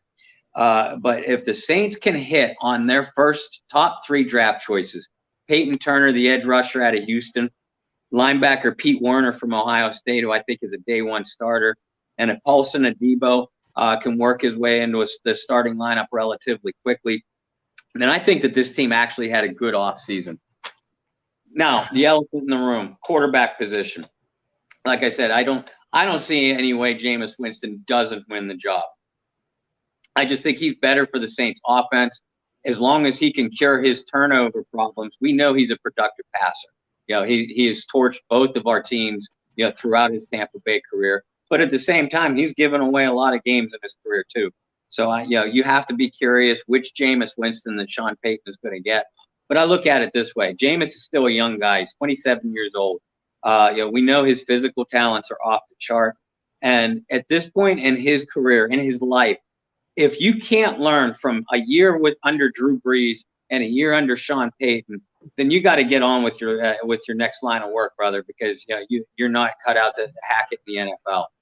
So I think you'll Jameis be eating L's. You're eating L's at that point, not W's. Yeah. So I do think that we're going to be in for a big year from Jameis. Yeah, he's going to turn the ball over, but I don't think at the same rate that he did in Tampa Bay. Because remember, he didn't have a consistent running game in Tampa Bay. He didn't have a defense like Tom Brady had with the Buccaneers last year. And he didn't have an offensive line that could protect him. He has all 3 of those things in New Orleans. He's not going to have to win games by himself. So if this team can stay healthy, knock on wood, because that depth took a major hit this offseason, and if Paulson Adebo works out at cornerback, or they manage to bring in another veteran that's still on the free agent market, a guy like Richard Sherman or Garyon Conley or Drake Kirkpatrick to complement Marshawn Lattimore, I still think that this New Orleans Saints team is a playoff team, and with great quarterback play, still a dark horse Super Bowl contender. So I agree with pretty much everything you just said. I think that if Jameis is ever going to realize his potential, I mean, he's at the right spot to do it. You know, I mean, I think that the New Orleans Saints are responsible for brainwashing the NFL, including my Panthers, into believing that Teddy Bridgewater is a starting caliber quarterback. No, that's not even the Saints, bro. That was just stupid by the Panthers. 5 games, he did it's nothing. Only possible no. if you have that Saints offensive line and Michael Thomas and Alvin Kamara. The Saints brainwashed the NFL, and the defense they brainwashed was their defensive rivals. Like, man, it was a bad move in the beginning. No doubt. But do not backtrack, Cody. You better stand on your hill at this moment. You better die on your Taysom Hill. Do it, Cody. Oh, we're going to talk about Taysom Hill, but there's one thing I want to talk about that I feel like is even more pressing, and I want to get Bob's take on it. So all of the rumor mill says that the Panthers stole the Saints' preferred draft pick not once, but twice.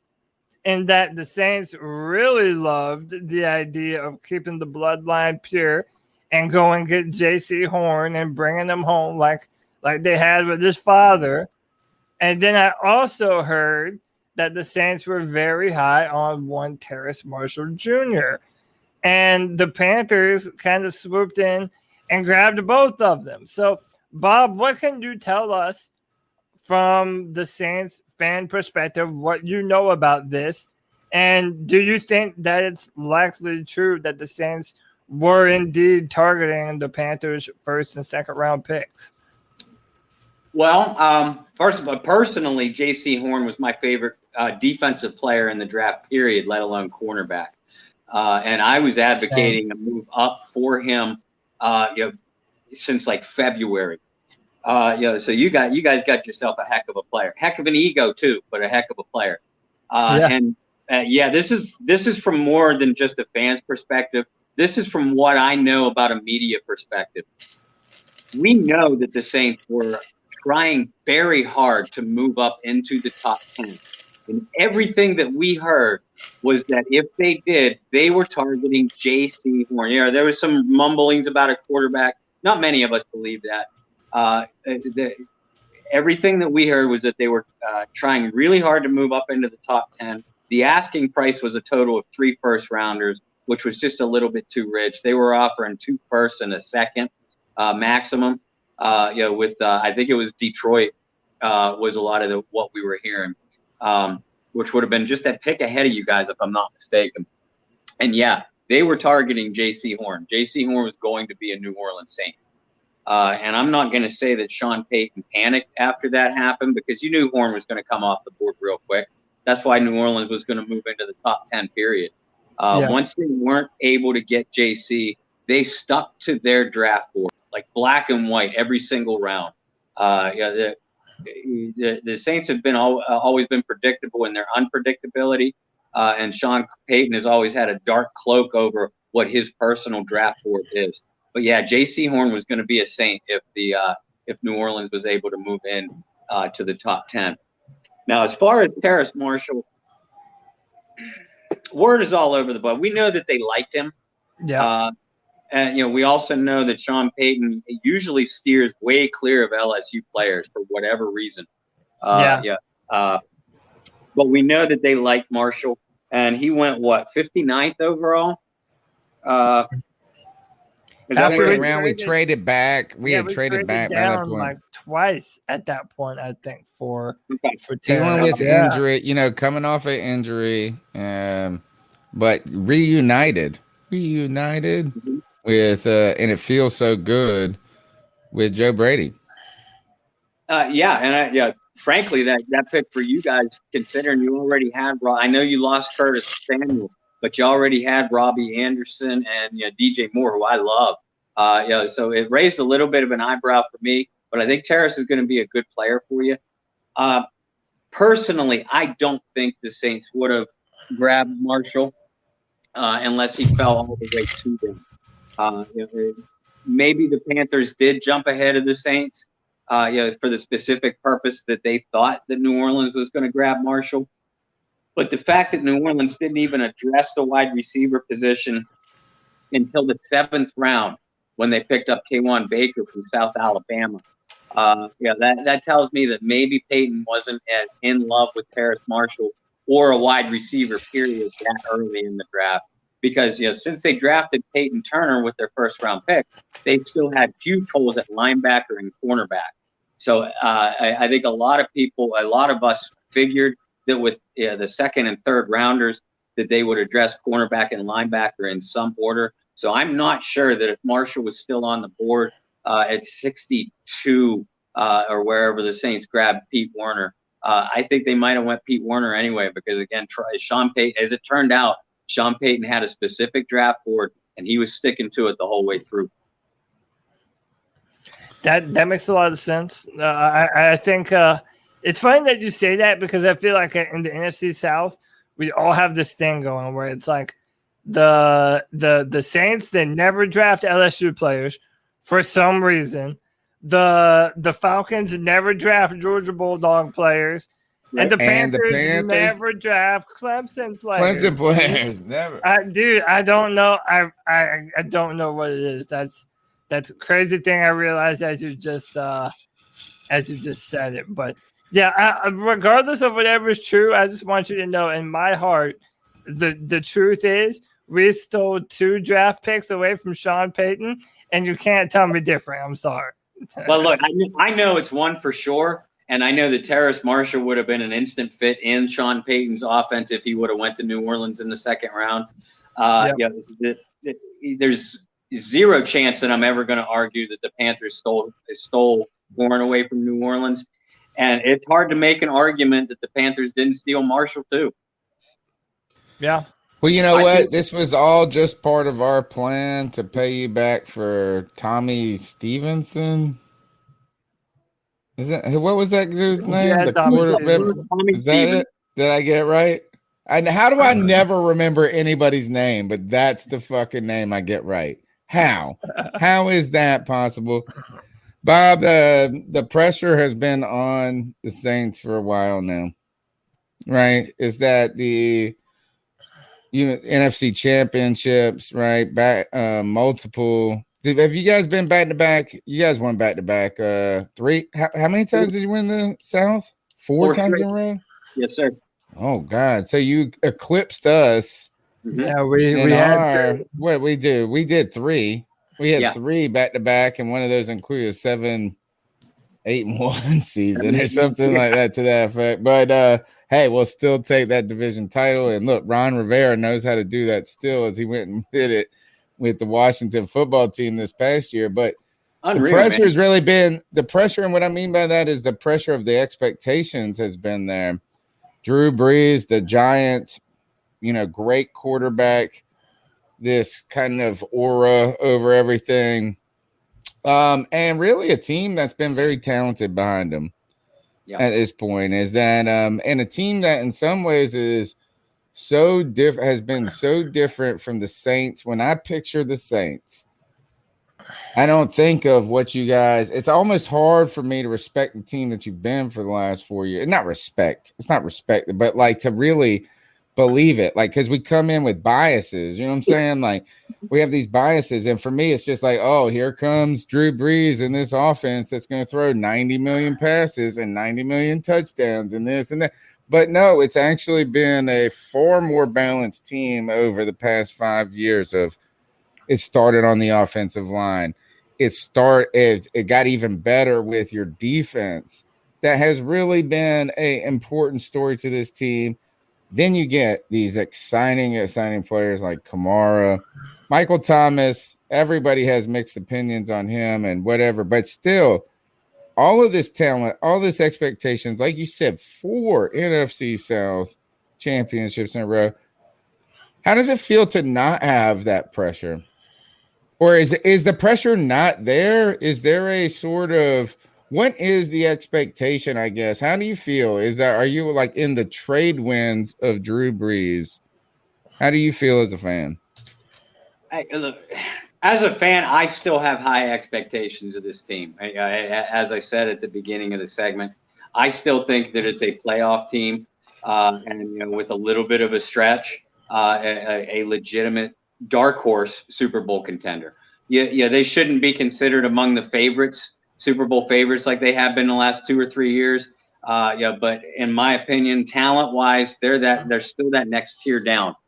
But you're talking about replacing. How much better are they positioned than the Carolina Panthers, or are they? Like, I mean, should we feel like we're like 1 tier below that, 2 tiers? Where do you? I mean, and I don't mean to take you off the conversation, but ultimately, No, that's okay. In my opinion, obviously, I cover the team. I've been a fan of the team ever since I was little. So yeah, this is a little bit of a homer thinking, but I still think the Saints have as much talent from top to bottom on both sides of the ball as anybody in professional football. The depth took a hit, and there's some question marks at different positions. And I think to compare them to the Carolina Panthers, I love what the Panthers did in the offseason, especially the draft. And they have some very talented players in place already. They're near the top of their respective position groups, but I don't think they're quite there yet.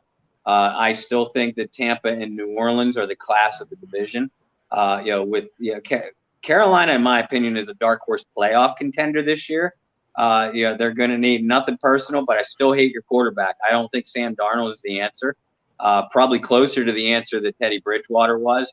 But with the offensive pieces in place and a young, aggressive defense that played far better at the end of the season for you guys, as we expected them to, I think if those pieces come together quickly, that we could see this team strongly contend for a wild card spot. And if Tampa gets old quickly, or New Orleans stumbles and has some injury problems, you could even see Carolina overtake one or both of those teams. Bob, is it fair to say that we're both kind of in a similar position in that most of our season, the Panthers and the Saints, if you look up and down the roster, there's a lot of talent on both sides of the football. I mean, these are not rebuilding teams, especially not the Saints.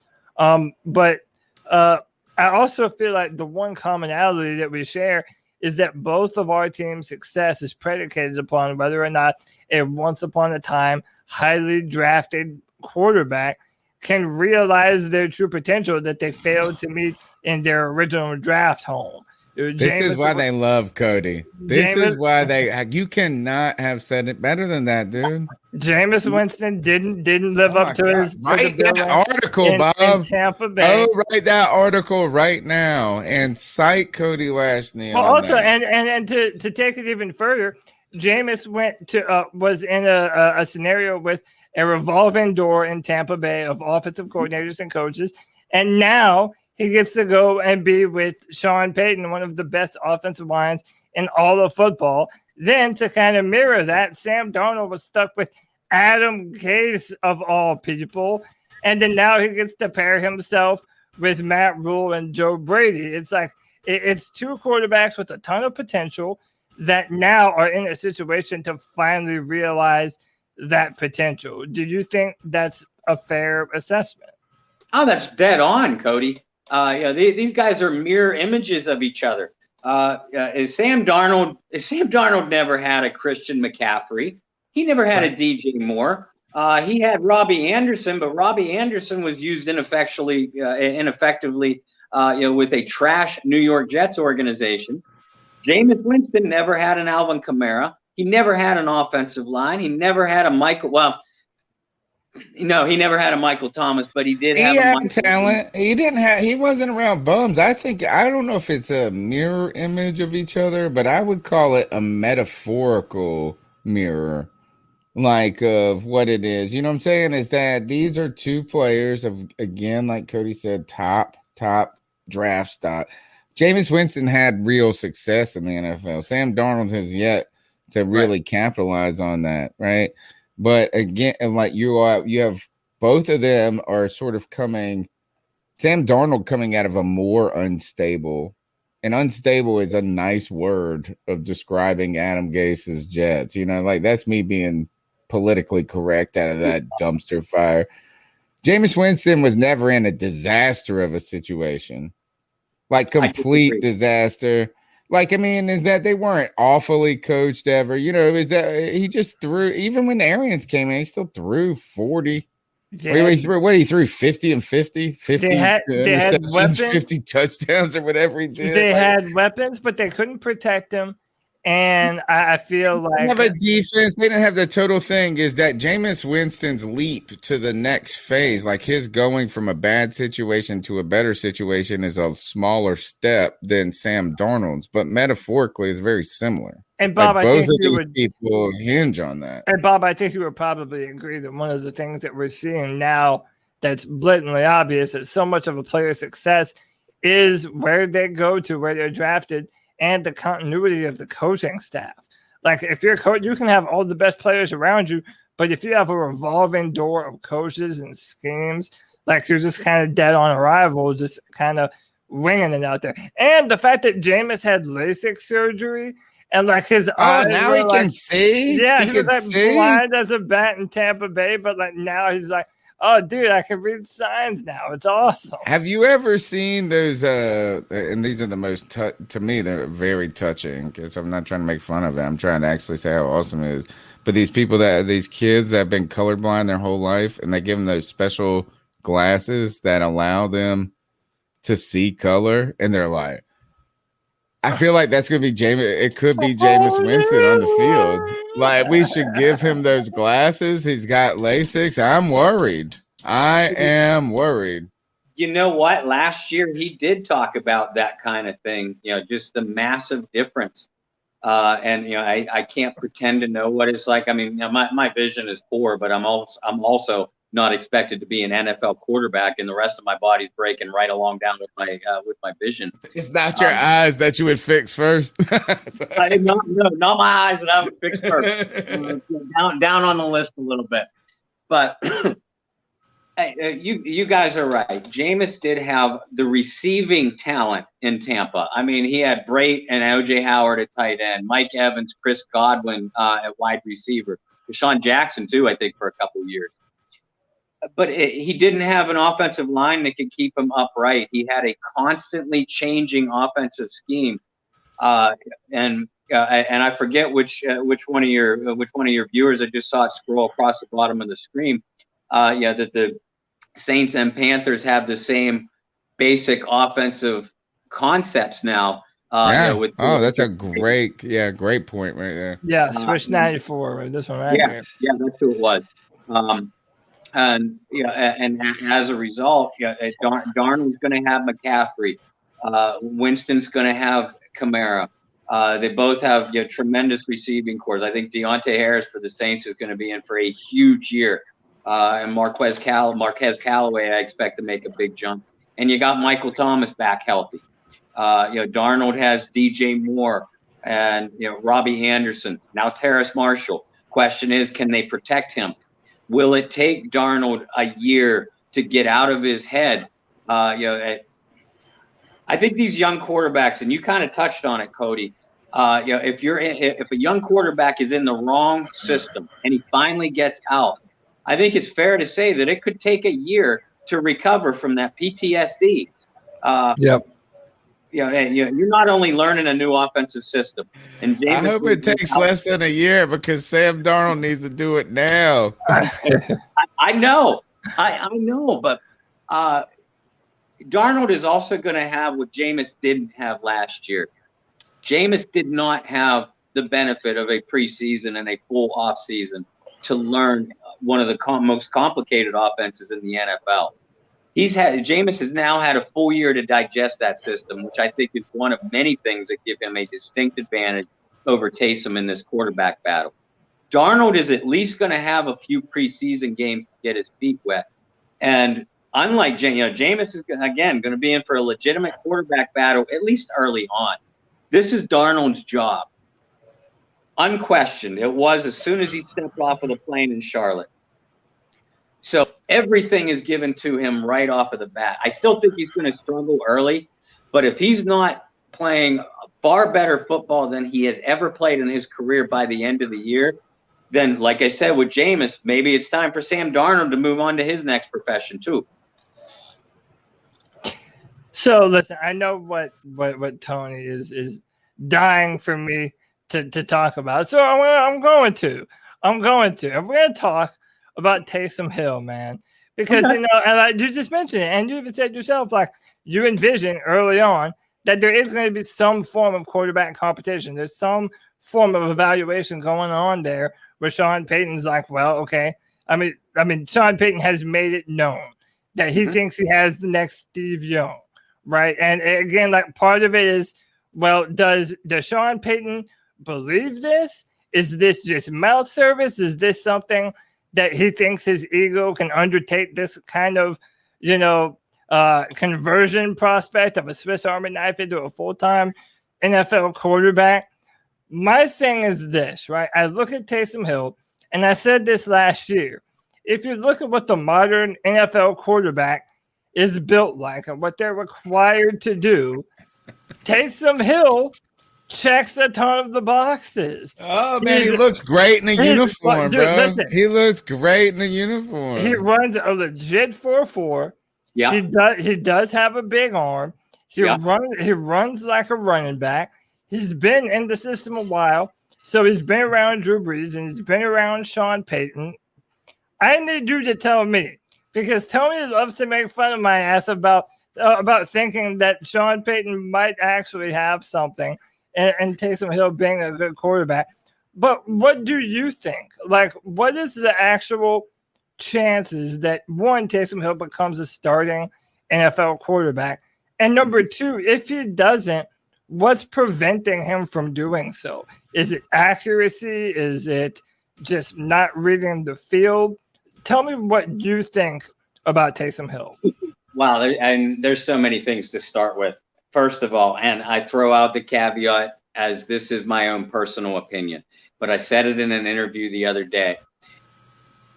If I'm an NFL head coach, I would love to have 52 Taysom Hills on my team.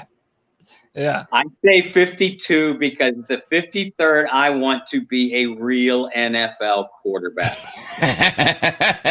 Damn. I thought, I was like, you know what? You're still going to have a sorry ass team, bro. Taysom's effort is off the chart. He's a great football player. He's a great guy. But he's Mormon. Duh, he can't be bad. He can't be a bad person. He's a Mormon. He's got magic underwear. Right. Nice. I continue to have doubts about Taysom's accuracy. He did say, I will be the first to admit, he pleasantly surprised me. During two of his 4 starts last year, 2.5 of his 4 starts, with his pocket presence. But I don't think he reads the field well. And he has been given fair auditions. 2 different preseasons, he had a legitimate chance to unseat McCown first and then hold off. The Saints made the trade for Teddy Bridgewater 3 years ago because they knew Taysom Hill could not be a legitimate long-term backup if something happened to Drew Brees. Black and white, that's why. That's why they made the move for Teddy Bridgewater. Sean Payton is loyal to the players that he loves, and he certainly loves Taysom Hill. So in hindsight, it shouldn't have been it was to me at the time, but it shouldn't have been a surprise that Taysom Hill got the nod over Jameis Winston when Brees went down last year. There was undoubtedly a backroom promise to Taysom saying, I'm going to give you a shot. If Drew goes down. Drew went down. He got his shot. He got his audition. But when you look back at those Saints games, those 4 games that Brees was out and Taysom started, yeah, they won 3 of them. And it's not that Taysom played badly, but you need to look closer at that offense, and it was extremely limited. And you can only go so far into saying, Taysom has played so many different positions. Yeah, that's part of it. But he'd also had 3 plus years to digest the system, to run it in practice, to run it in training camps, and to run it in 2 previous preseason. And the offense was still limited. Alvin Kamara disappeared as a wide receiver. And that's like cutting off your left arm and saying, I can beat you in a one-arm fight. You need Kamara. Kamara is as deadly as a receiving back as has ever played in the National Football League. He gives nightmares, not just because of his running ability. I mean, that's a little bit much. I mean, Marshall Faulk, come on. I'll agree with Bob to an extent. I think recency bias right here. Guys like Alvin Kamara and Christian McCaffrey are this generation's versions of those guys. They're game changers. They're game changers in a day and age where the importance is being taken away from the running back position. They have versatile, they have evolved. They are ultimate pass catchers and runners of the football. Yeah, so I agree. These are weapons. Look, I love Alvin Kamara, Bob, and here you'll love this story is that I play in a 12-team fantasy football keeper league, and we have you get a salary cap where you can, if you kept your first round pick, it costs $20 million, and that's your entire salary cap. So it's meant to do this is so you draft people and they count late and they don't count as much and you can keep more people that way. I drafted Alvin Kamara in the 14th round that year. I kept him every single year. I used him as my starting back his rookie year. And even kept with him through he still had a productive year. Was it last year that he had the year before that he had the injury? Yeah. He was still pretty productive. It wasn't the worst, but is that again, it's just recency. What have you done for me now lately in the NFL? So that's why I don't sleep on Christian McCaffrey, folks. Because all of a sudden you're going to say he's going to come back. But what I'm saying is Alvin Kamara, we can only keep a player for 5 years or 4. What if 5? It's there's a max. And this past year was the last year I was able to keep him. So I had Alvin Kamara as my 14th round pick every year. It was the best year. In my final game, on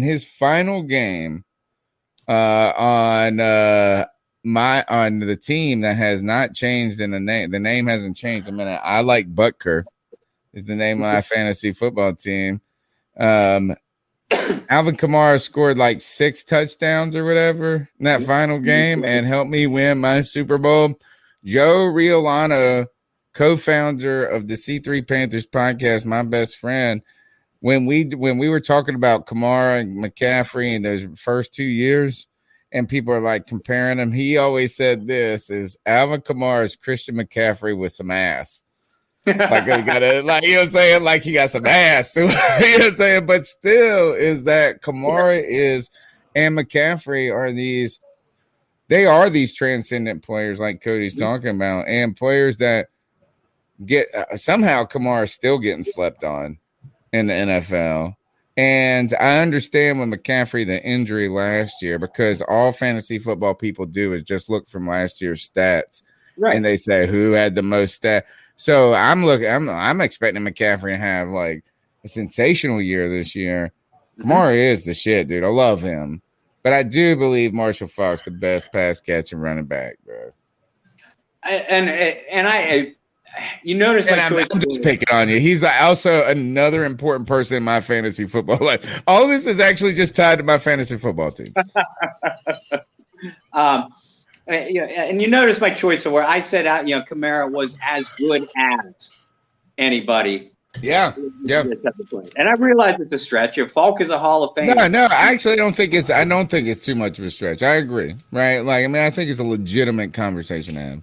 Yeah. And the 2 best backs in the National Football League right now, best all-around backs, are in the NFC South. with Kamara and McCaffrey. You take them in any order you want. It's 1A and 1B. Would you take Derrick Henry over these cats, though? No, not if I want to throw the ball. This is because I love Dalvin Cook out of Minnesota too. Those are the four best backs. That's another one. You're right. Those are the four backs in the NFL. I'm trying to think of anybody else that should contend. Maybe Saquon will come back this year, but hasn't done it yet. He still hasn't done it on the level that they have done it. He hasn't been healthy too. And by the way, I would also pick Kamara and McCaffrey over Derrick Henry just because for longevity's sake, they're going to make you miss. Yeah. Whereas Derrick Henry feel like going through you. I think this is that I agree. Like, I want to do all that. I believe all of that. But at some point, we got to give Derrick Henry his fucking due, bro. Dude, he's a beast, man. You know what I'm saying? Like, I know that we have all of these arguments. Like, you don't want to pick a running back too high. You don't want to do that. You know what I mean? Like, all this. But Derrick Henry, he's like the John Henry of football. He's just slamming that fucking sledgehammer. And he breaks these long ass, this big giant man. He's been durable. He's been available. He's probably been more available. We talk about how everybody I run into says this: if y'all try to run McCaffrey up the middle again, he's gonna be hurt again. You're like, oh, he got hurt 1 year. This happens to players. Right. You know what I'm saying? If it continues to happen and deteriorates, then I'll believe that. I don't think he's taken an unnecessary beating. He has played a ton of snaps. Right, but this is the first time in his career he's been hurt. To give Derrick Henry his fucking due, man. Like, I do like Kamara above him. I do like Christian McCaffrey above him because of that versatility, this home run thing. But Derrick Henry just does it, man. He's been 2,000 yards. This motherfucker is a beast. I thought he had a good opportunity to win MVP last year if he was. He has a good opportunity every year if he keeps playing like this. And I think he should have. Guys, this was the quietest 2,000-yard rushing season in NFL history. Yeah. Right. People didn't even know it happened. And by the way, I think he's the only running back that went for 2,000 yards and didn't win an MVP. Jamal Lewis did it for the Ravens, and I don't think Jamal won MVP. You might want to double check me on that. Yeah, I think he didn't. But he did, and that was in a day where 2000 was like, oh shit. Right. Because another person that won it was another Tennessee cat who went to East Carolina University, my alma mater, in my town that I live in right now. CJ2K, Chris Johnson, bro. But I just don't want. I do understand what people are going to say about Derrick Henry being a little bit more a lot more one-dimensional than these guys. But man, his productivity, there ain't nothing to sneeze at there. So the Carolina Panthers could have picked him over Vernon Butler. How about that? Think about that. And we needed a running back, bro. We needed a running back. You put Derrick Henry on that Carolina Panthers team. All of a sudden, maybe Cam lives another year or two. Maybe he does. And look, I look at Derrick Henry this way: if your team is behind by 3 touchdowns with 10 minutes left, I want Alvin Kamara or Christian McCaffrey on my team because I can split them out wide or bring them out of the slot. I can move them in motion out of the backfield. I agree. They are still a major factor in the outcome of the game as pass receivers. Derrick Henry at that point, Derrick Henry is probably taken off of the field. I mean, it's not that the guy is a bum as a pass catcher. He is still on swing passes. Do you really want to be the safety or cornerback that comes up and tries to tackle him? Mm-hmm. No. But if your team has to throw the ball 50 times to win the game or come from behind to win the game, Derrick Henry is probably sitting on the bench. Alvin Kamara and Christian McCaffrey are not. That's why I give them the nod over Derrick Henry. I saw a question from someone in the chat earlier. What comes of Michael Thomas's arrest? Well, maybe I know you can't speculate on the legal thing, but is it going to be a thing? I think that's actually what the question said. Is it going to be a thing? I think he's already suspended for part of the beginning of the season, but what is the news on Michael Thomas. Wasn't it Michael Thomas that got arrested? I assume they meant Marshawn Lattimore, right? Yes. Thank you. Yep. Thank you. Sorry, that was my error, not them. As I told you, I'm bad with names, but somehow I remember that Tommy Stevenson name. How do I remember? I was praying to God you weren't giving me breaking news. I'd have broken. No, Marshawn Lattimore. I think you even told me about the original story about he had some weed in a legal state. Should have just been able to say, but then he had a gun that was either stolen or not his or concealed, something like to that effect. It was a reported stolen handgun. And that's going to be the bulk of what Marshawn gets charged with. And I think I read that it's going to be a third or maybe a fourth degree misdemeanor, which if they throw the book at him could actually come with a 90-day jail sentence. Why do you think was it his gun that he reported stolen and he had, or was it someone else's gun that they reported stolen he had? Because I'm starting to think this is that if I have a gun that is stolen, I'm trying to kill somebody with it, and if my name's not attached with it. Like, that's kind of the question that I want to know is whose fucking gun, who was it stolen from? It wasn't Marshawn, and I forget the person's name who it was stolen from, but basically I think it was a friend or an acquaintance of the crew that he was hanging out with. And I call them crew over friends because these are wannabe gangbangers. I don't want to be politically incorrect, but Marshawn has been known to hang out with a bad crowd when he goes home to Ohio. And it was just this kind of crew. Them Ohio kids are tough, ain't they? There's an Ohio kid. Tough, but not smart. And if you guys ever want to, the video is available through the TMZ website. And man, I don't know. Marshawn couldn't even talk. Let alone get out of the car. It was fucked up. It was fucked up, huh? He was bad. And they want the weed, probably. Mm-hmm. I think the best case scenario for Marshawn Lattimore is that he's going to be suspended for the first 2 games of the NFL season. I think that's the best case. The worst case is he gets slapped with like a 6-game suspension because there comes a short jail sentence that gets pled down to probation or house arrest or something like that. I don't think Marshawn Lattimore is going to jail. But I think that there's all kinds of range that this punishment could fall into. But I think the minimum because let's face it, Goodell hates the New Orleans Saints. I don't say that to be a crybaby. It's fact of the matter. And because Marshawn has that fleur-de-lis on the side of his helmet, I think even if most charges get dropped, we're going to see a 2-game suspension for Marshawn Lattimore to start the season. And the thing is, he's in a contract year too. So everybody's been asking me, how does that affect his contract status? In my opinion, if it's just a slap on the wrist, couple game suspension, and a probation as far as legal issue, it's not going to affect his contract status at all. But if a lot worse comes out of this, and we're keeping our fingers crossed as the summer unfolds, it could very well affect his contract status. But come 2022, he's still going to be paid among the highest cornerbacks, probably the second highest behind Jalen Ramsey. In the National Football League, hopefully is with the Saints, but the New Orleans doesn't tolerate a lot of troublemakers in Sean Payton's locker room. So again, if Marshawn keeps his nose clean from here on out, I think this gets swept under the rug after all punishments have been served. But if he continues to hang out with that bad crowd and make dumb decisions, he's gonna find himself elsewhere other than New Orleans in 2022. Did you think, as of right now, the New Orleans Saints consider him to be a part of their future plans? Yeah, I do.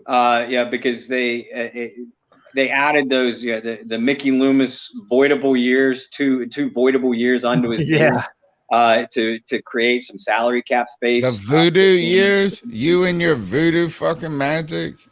How are y'all? Are y'all even below or above? Are you below the salary cap? Yeah, Saints right now have about $6.1 million of salary cap. How'd you do it? How'd y'all do it with that black magic? They wished it away. It's a fairy tale number. It doesn't exist. The Loomis I've been years? trying Is to that what tell you everyone called it? that. It's that voodoo shit, man. That's voodoo shit. It's voodoo magic and Al Gore fuzzy math. And I'm not going to pretend to understand it. But yeah, they But you love it. You love that mathification, bro. You're like, I like this system. Yeah, I do. I'll take it. And, everybody keeps saying, even especially Saints fans, and it gets on my nerves. Oh, we can't afford this player and we can't afford that. Have you not been paying attention the last 8 years? If the Saints want somebody, they'll figure out the mathematics. And as far as you Jarris Bird, y'all remember Jarris Bird? Yeah,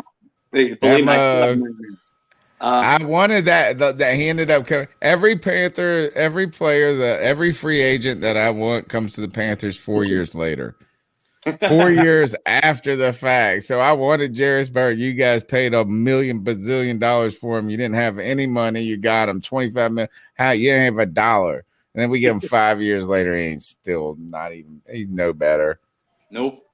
Yeah, but people keep asking, how can your team, or why does your team keep kicking the can down the road? Because it's working. I'm sure eventually it's going to catch up. And I'll tell you when it catches up. When they maneuver the salary cap to bring in a guy that absolutely flops, another Jarris Bird or a James Laurinaitis situation, Paul Kruger, I could go on and on, Brandon Browner. I'll stop because I'm giving myself PTSD. When things like that start happening and a move explodes and blows back in their face, it's then you're going to see the Saints do a total teardown and rebuild. If this team collapses this year and we see a losing season, a 6-11 season type of year, because of injuries and bad quarterback play, you're going to start to see these high-priced guys that keep renegotiating their cost. You're going to see them disappear, and they'll rebuild. But until that happens, as long as these moves keep paying off, why wouldn't you keep doing it, right? Yeah.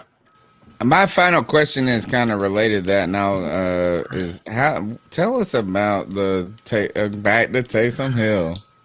I gotta come back to this hill for Cody to die on.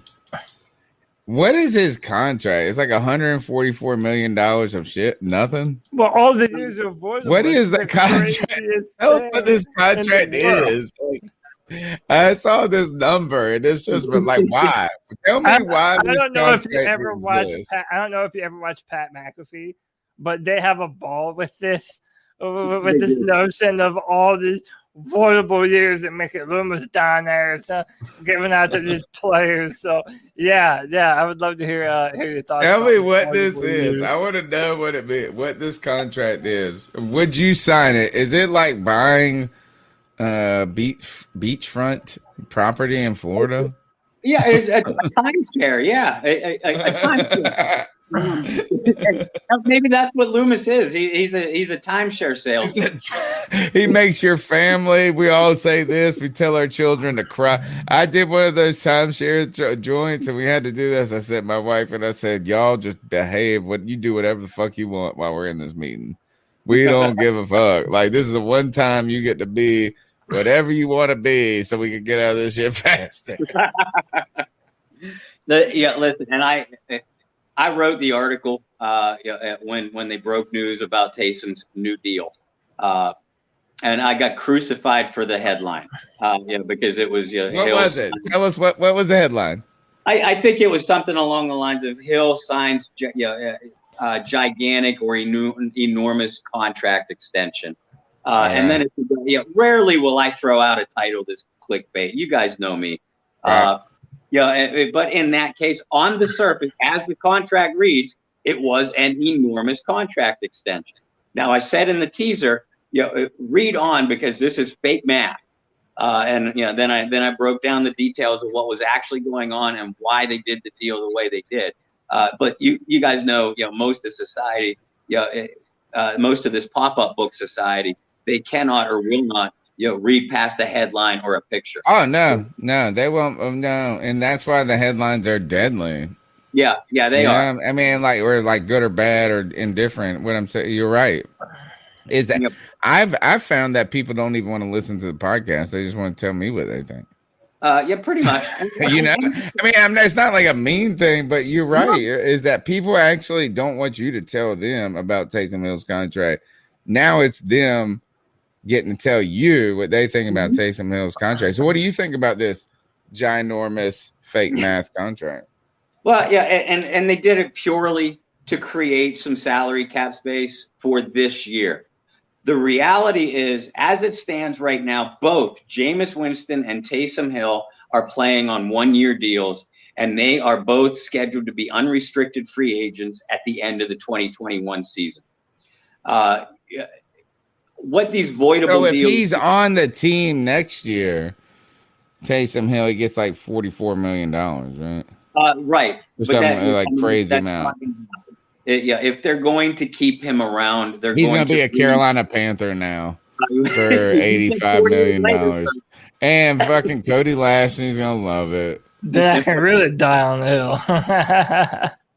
Bob, my last little question. Were you finished with your last answer? I didn't mean to cut you off or anything. No, I think so. There's really not much to it. I just wanted to bring up that it's the mathification, man. So, it's like $144 million and he gets zero. I was like, what is that even? I was like, I don't even know what that means. Should I sign this piece of paper or not? I don't know.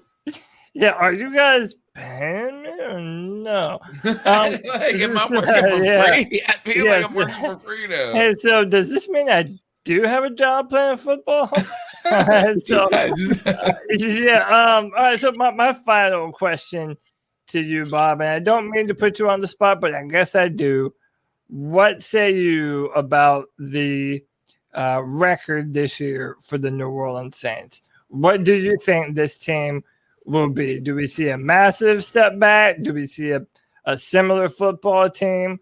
To you, what do you think the highest ceiling for the 2021 New Orleans Saints are? I don't see a massive step back. Obviously I'm worried, and as an older Saints fan, I've been mentally trained to expect the worst. And then laugh when something even worse than that happens. But I put this team as talented as anybody in the NFL, and I think Jameis is going to be just fine. He's no Drew Brees, but as long as he realizes he's no Drew Brees and he just manages to be a better version of Jameis Winston, and the team stays healthy, I think that the team is going to be step by step with the Tampa Bay Buccaneers for the division title chase all year long. And if you put me on the spot and I had to place a wager right now for a record, I'm going to come in at 12-5, 11-6, 12-5 range. Feeling good. Feeling good. I do feel good about this team. You don't think you could get old quick by accident? With Cam Jordan. Look, Cam Jordan, I like this guy. If I would love him if he was on my team. I hate him because he ain't. But there's a moment where the drop off, is there any chance where like you've put together all of this and then all of a sudden it kind of gets older? Absolutely. You know what I'm saying? You got the secondary questions, suspension, you know what I mean? We've seen it. Look, the Carolina Panthers were in there for a few years right in a row, and all of a sudden you're thinking you're on the precipice, and then all of a sudden you're in a rebuild. That's kind of, is that it can happen fast, Bob, and I hope it happens to you. I know. I know, and I know you guys say that with love. Exactly. You look at it this way. You look at the Saints, right? Yeah. Name me three backs better than Alvin Kamara.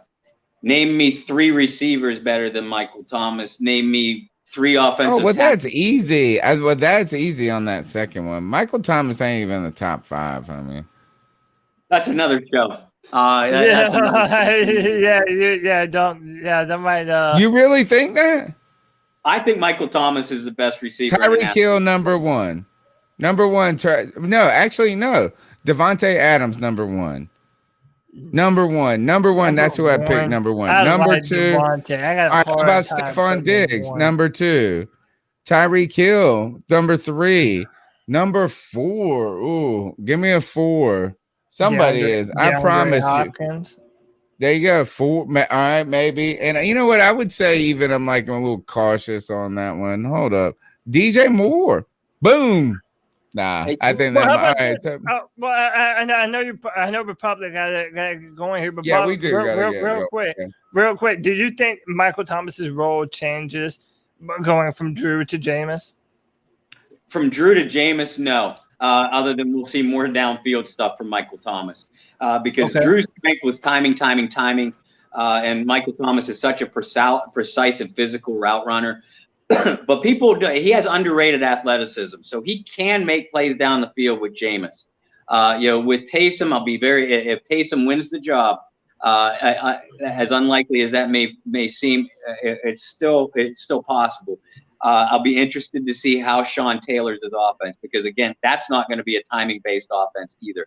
So Michael Thomas's role will slightly change, but he is still going to be the featured receiver, him and Kamara, in this offense, regardless of who's throwing the football. Cool.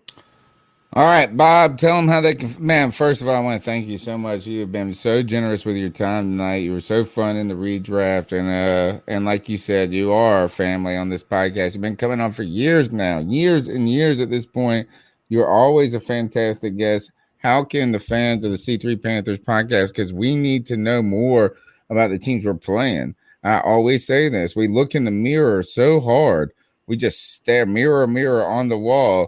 And sometimes we forget to look out the window to see what's happening in the world around us. If we want to know about the New Orleans Saints, how can they find your work? Well, tell me, Cody, it's a pleasure, as always, coming on with you. When we get our Boyue Blitz podcast rolling again, we're taking a little bit of a mental vacation from that. But I want to have you guys on with us too, and I definitely love coming on with you guys. But folks, if you want to follow me, I can be found on Facebook. Just simply my name, Bob Rose. Over on Twitter, I'm at Bobby R2613. And I publish all my works on my personal pages of both Twitter and Facebook.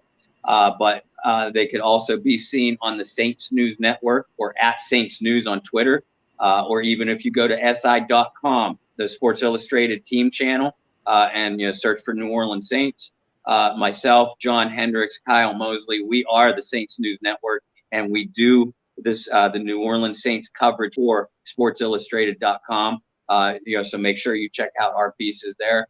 We're trying. It's a struggle for all of us to come up with content this time of year. But we're less than God.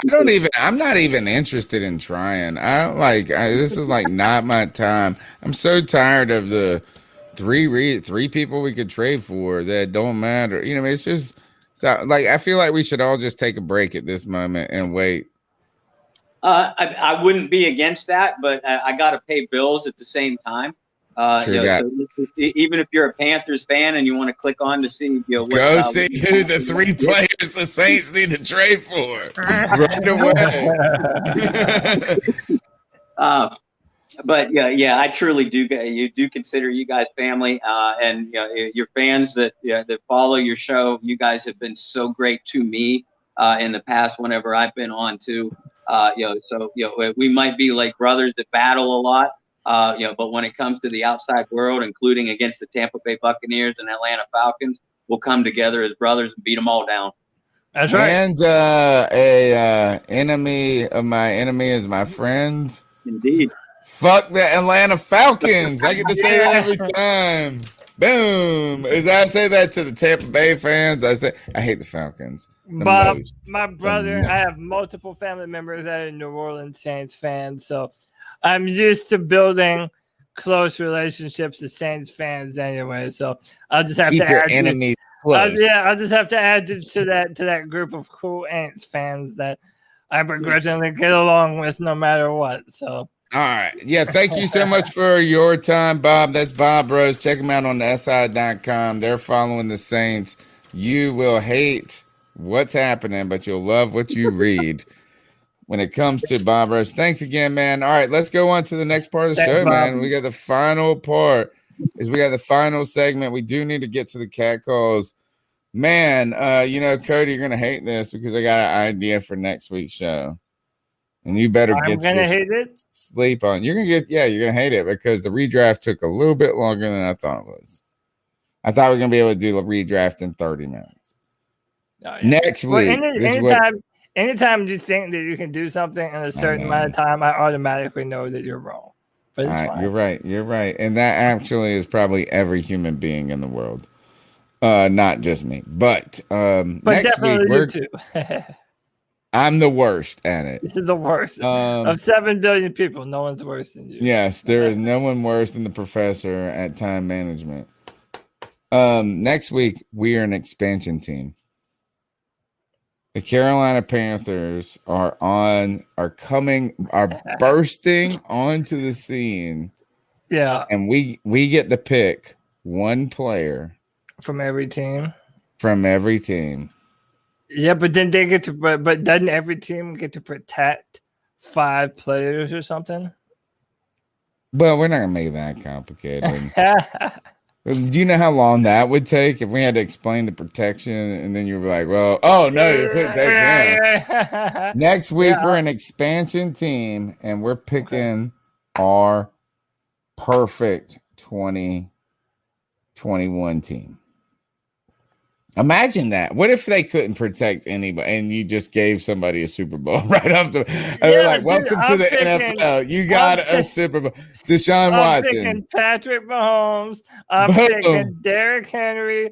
I'm getting Julio. Or no, not Julio. I want you to actually, before next week's show, brainstorm a rule maybe that we can implement. Like you can't pick their best player, the best player on any team. Like, I don't know. Somehow we'll make it, but because we're not protecting 5. But I want to do an expansion draft. That's what I want to do. Yeah, that sounds cool. People in the chat room like it too. Hey, but let's do some cat calls because I know. All right, we gotta go. We're gonna do it. Don't worry. Well, Kevin had one for me too. I know he was wanting to talk some shit to me. I'm sure. So hold on here before we get into the cat calls. I gotta remind you that they're powered by Avolta. Avolta is your way to cut the cord with your energy company. If you live in North or South Carolina, you need to contact Kevin Brown, solar consultant at Avolta. You can find him at 704-215-3373. You tell him you're a Panthers fan. He's going to help you get a fixed energy rate for life, add equity to your home, and take advantage of tax credits by becoming energy independent. It's starting to get hot outside, and you could be making money off of those heat waves if you get with Avolta. But you got to tell them you heard about it on the C3 Panthers podcast and you're a Panthers fan because he's going to give you a special deal. Actually, probably won't give you a special deal, but you know what he'll do? Take special care of you because he listens to this podcast. And there's no other way to know that you learned about it, then you got to tell him. And that helps us. It helps you. Helps him. Let's do this. Let's go to the cat calls. Let's see if this works. Hold on. Where's my sound at? So how do you think catcalling makes the person feel? It feels good, like a 3 and a 4 and a who's that cat sitting in the back corner with his face buried in his nose? Who's that kid that can use one?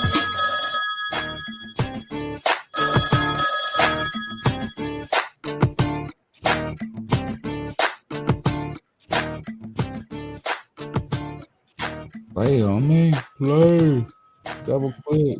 Hey, this is Kevin from Charleston again. I want to know, who do you all think is going to be our starting tight end and our starting left tackle? Like, I don't know. Good question. You know, to me, those are the big 2 competitions in training camp. And also, are y'all going to be at the Falcons game December 12th? Because I will be there celebrating my birthday, getting shit-faced drunk, yelling and screaming at people. I don't even care if we win or lose. I'm just going to be screaming at people. Fuck it. Peace. I like it. Kevin from Charleston. Who's the starting tight end? But there has to be one. Are there two? What do you do? Do you run 2 tight end sets? Ian Thomas, I damn sure want to see his name. I want to see more 2 tight end sets. I've been wanting to see that for a long time. We don't have to do it all the time, but I want us to at least be able to have that option, you know? Dan Arnold, Sam Darnold to Dan Arnold. And who else could it be? Johnny Trimble? No, is Johnny Trimble going to overtake Ian Tommy Trimble? Tommy. I do. I do think so. It's like, listen, but gone are the days of us drafting players that we hope end up being good, 2 or 3 years down the road. Like Matt Rule and this new Panthers coaching staff, they expect guys to come in and compete and be competitive right away. And that's what I want from this team. How many times have we talked about Ron Rivera choosing to just go with the more seasoned player, even though he might have had a younger, better football player sitting underneath him? So isn't Ian Thomas potentially that person, though? Maybe, but the more time it was missing last year. It's completely missing last year. We thought that it was the previous system that maybe. I just thought people were so high on Ian Thomas for so long. I don't know where the Ian Thomas is a nobody came from. It seems like, are we already past the Ian Thomas moment? Yeah, I remember when we all thought Jordan Scarlett was going to be a good backup running back. Like, well, who knows? We didn't try it. If you don't play, if you don't handle the ball, how do we fucking know? He didn't even make a team. No, 100%, man. I mean, listen, now I have to tell you about guys like Cameron Artis-Payne, guys that fought forever just for nothing to happen. But knowing that that's why you marry the PR girl, you marry Ron Rivera's daughter, because you might not be able to play, but you get a contract from her. I just think knowing that we specifically went and got Dan Arnold and that we made it a point to bring on Tommy Trimble. And they love Trimble, man. The way they gush about Trimble is like crazy. Like, and what was he, a 3rd or a 4th round? It wasn't a late flyer. It was kind of an earlier mid pick. You know what I'm saying? It felt like an intentional mid round pick, I guess. And people are wanting to bang on him because he didn't have a ton of receiving yards. But Notre Dame's offense wasn't built that way. Like they weren't throwing the football to the tight end a ton. He has a ton of potential. Neither was Carolina's last year. By the way, another thing I do think that we'll end up seeing is I wouldn't doubt it if we see Tommy Trimble play some halfback too, some fullback. All right. We didn't answer left tackle. Yeah, left tackle. It's gonna be the guy we got from fucking. It's gonna be Cam Irving.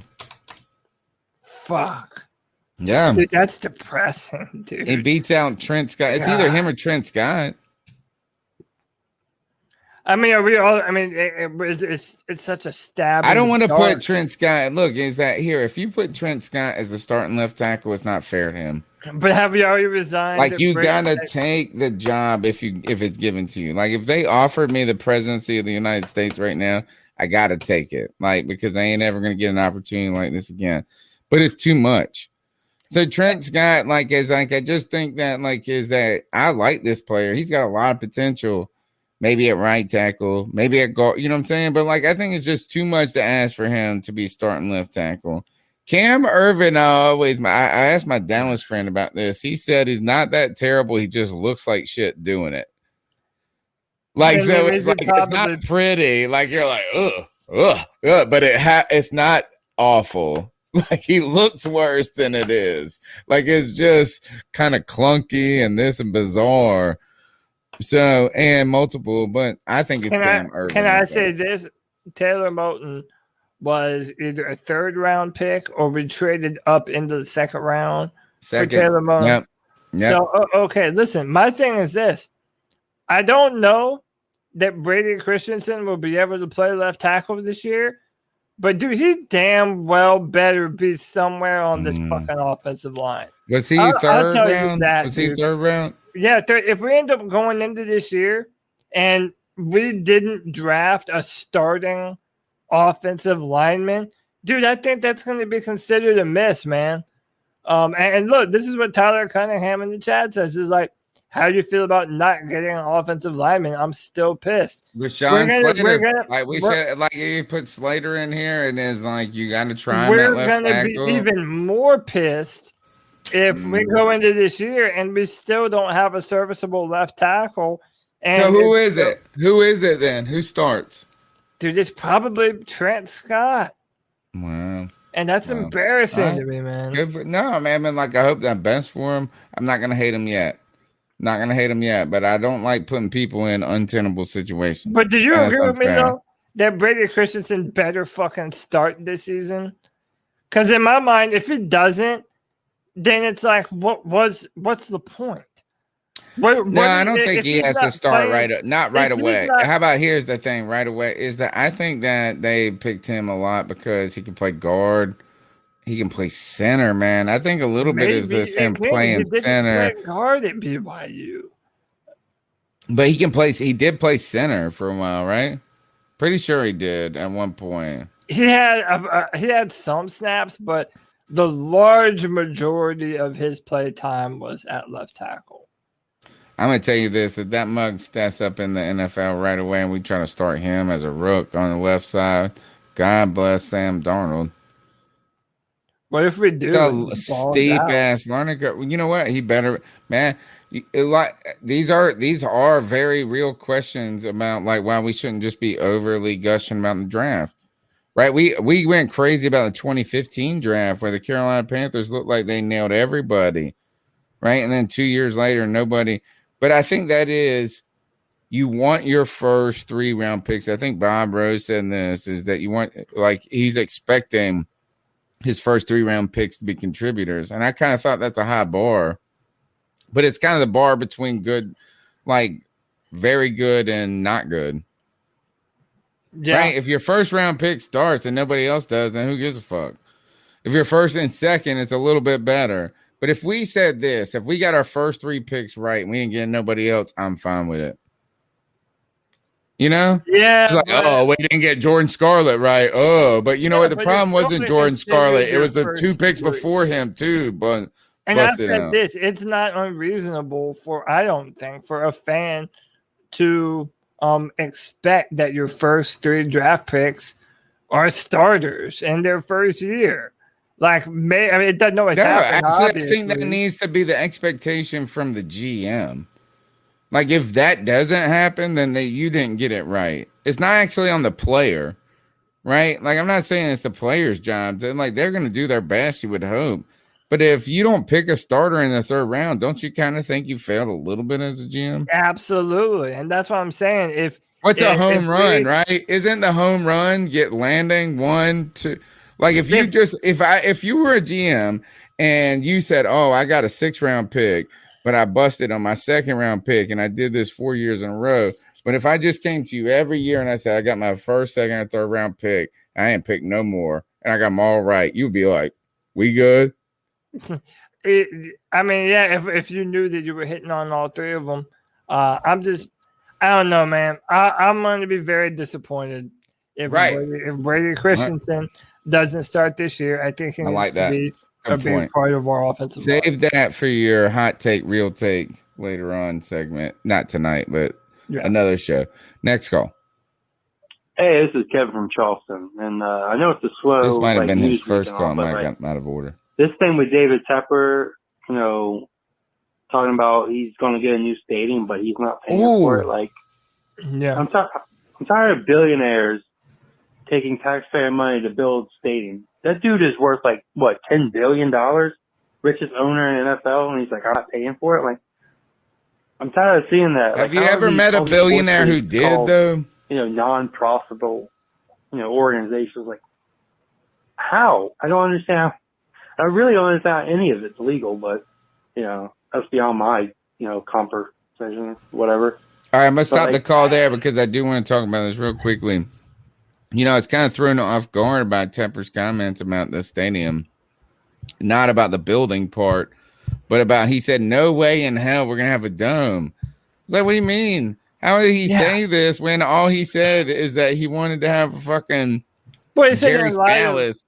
But you said in light of COVID. Right. Like, Yes. no So then way I that- heard the next layer of the comment.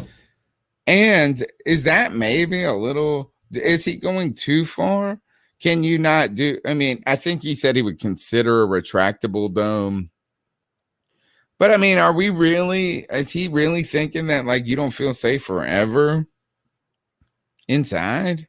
It's pretty dumb. And what a 180 it really feels like.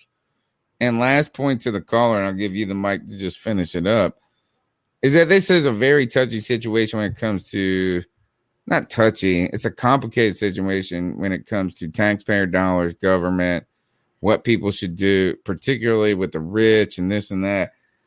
And first, number one, is on the voters of Charlotte or Mecklenburg County or whoever pays the ultimate taxes for it, right? They're going to have to decide whether they really want it or not, right? Do you want your tax dollars to go to something like that or not? Because if you don't want to go to it, there's a way to stop it, and it's through the voting process.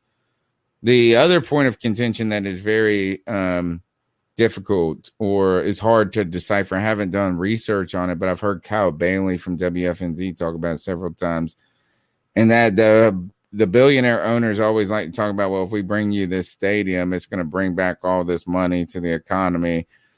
And there are lots of economists that say that's important, that's a true fact. And there's also a lot of economists that say you don't get the money back that you say you're going to get. A lot of people really hate this dude, but HBO has a show called Last Week Tonight with John Oliver. Yeah, I like him. He did a whole segment on just this a few years ago, and showing all the evidence on how it doesn't actually provide anywhere near the economic boost that they claim it does for certain things. But hey, dude, that's the nature of the NFL. Like Trill once says, wealthy people don't use their own money for anything, dude. No, especially yeah, if you're a billionaire. Dude, I wanted to ask. Never fucking see that. I wanted to ask the caller, and several people have asked me about this question on in person, Facebook, Twitter, and stuff like that. But has there been an owner that's ever paid for his? Not ever, but in our modern memory, paid fully for it? Like, I'd be interested to before Tepper, it was the guy, the Microsoft dude, right? Wasn't the Microsoft guy the richest dude for Seattle or something? Yeah. I don't even know if Jerry Jones paid for it all. And he's probably the biggest dude for it all. Right. So it may have never have even happened.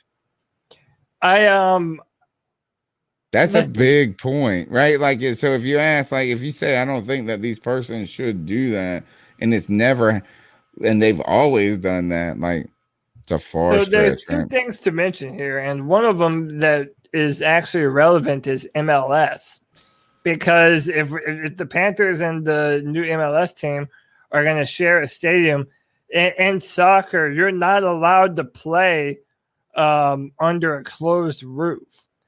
Don't ask me what for. Oh, now we really learned. It's not fucking COVID, bro. It's soccer, dude. Wow. It's soccer. It has to be a retractable. So it either has to be a retractable or it has to be a stadium instead of a dome.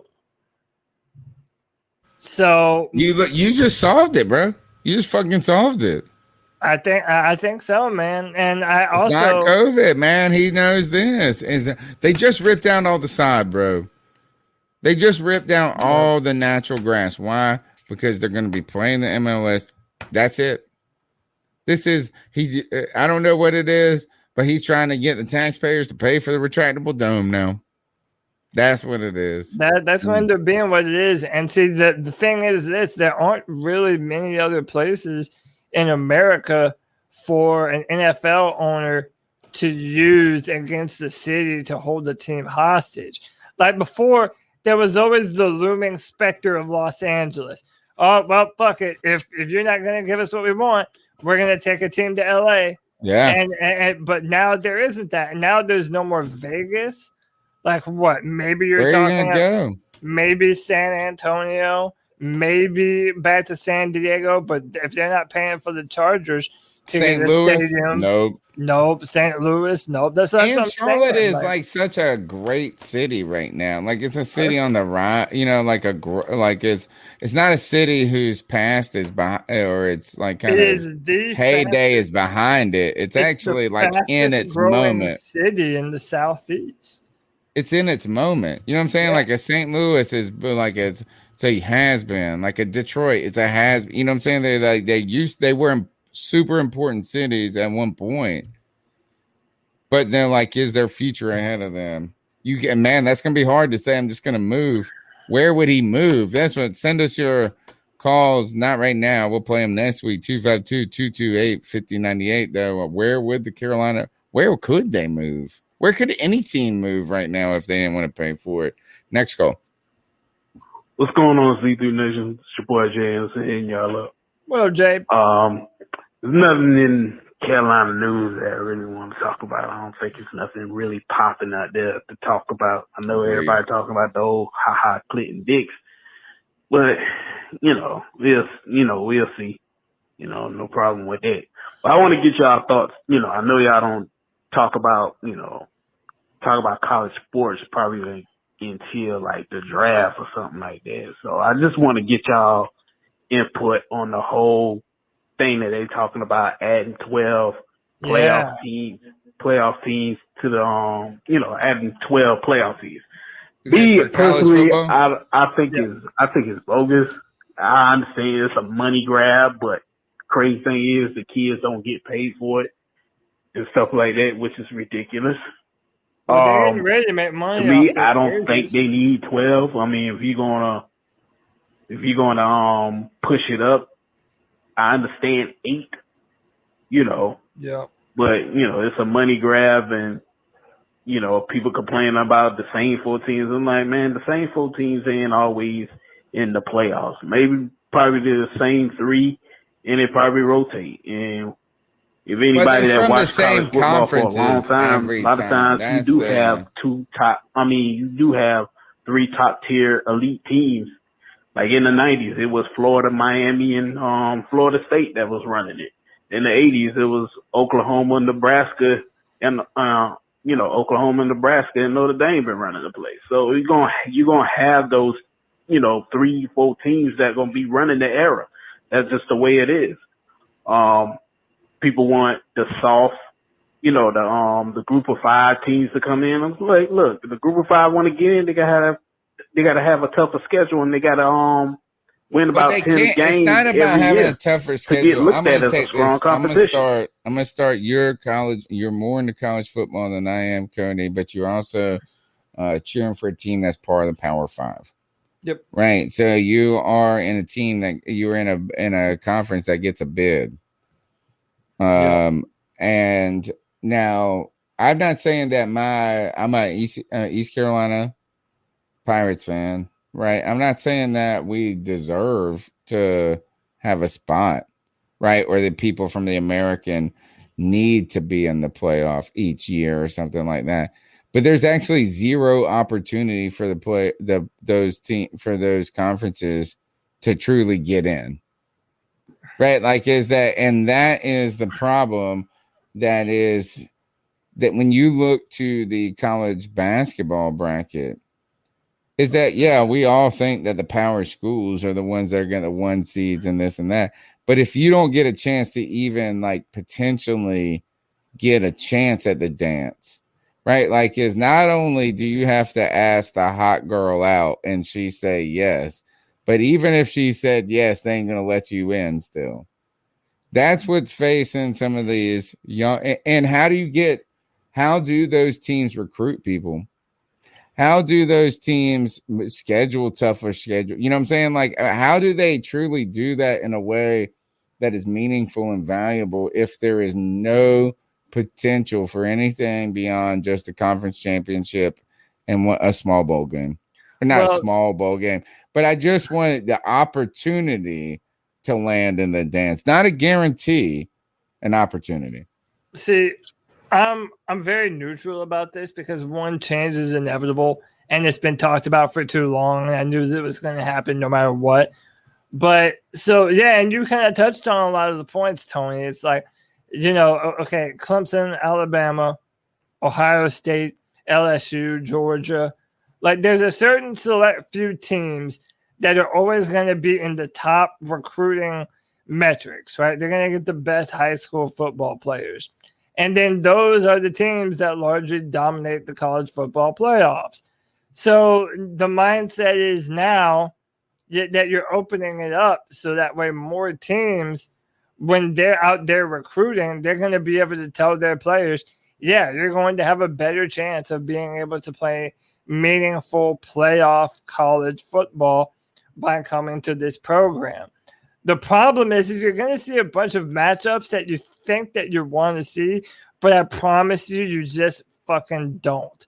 Okay? Everybody thinks that there's going to be this year when the Pirates or ECU or UCF has a year where they just come on and they, pull off a Cinderella story for the ages. And I'm just telling you, yeah, you're going to get more football, but it isn't going to be necessarily better football.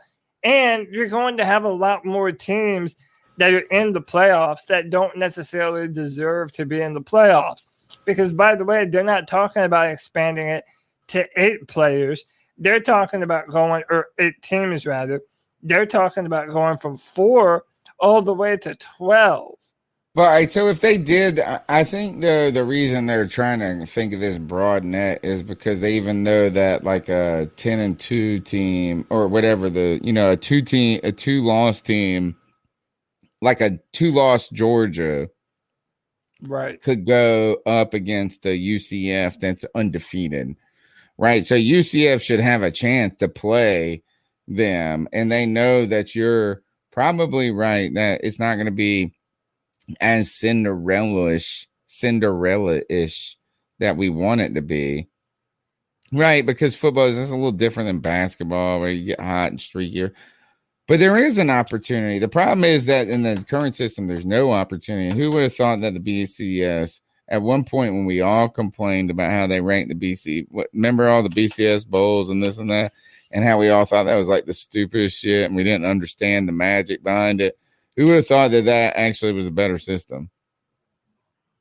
I think it kind of is. Like, I almost think it's like more.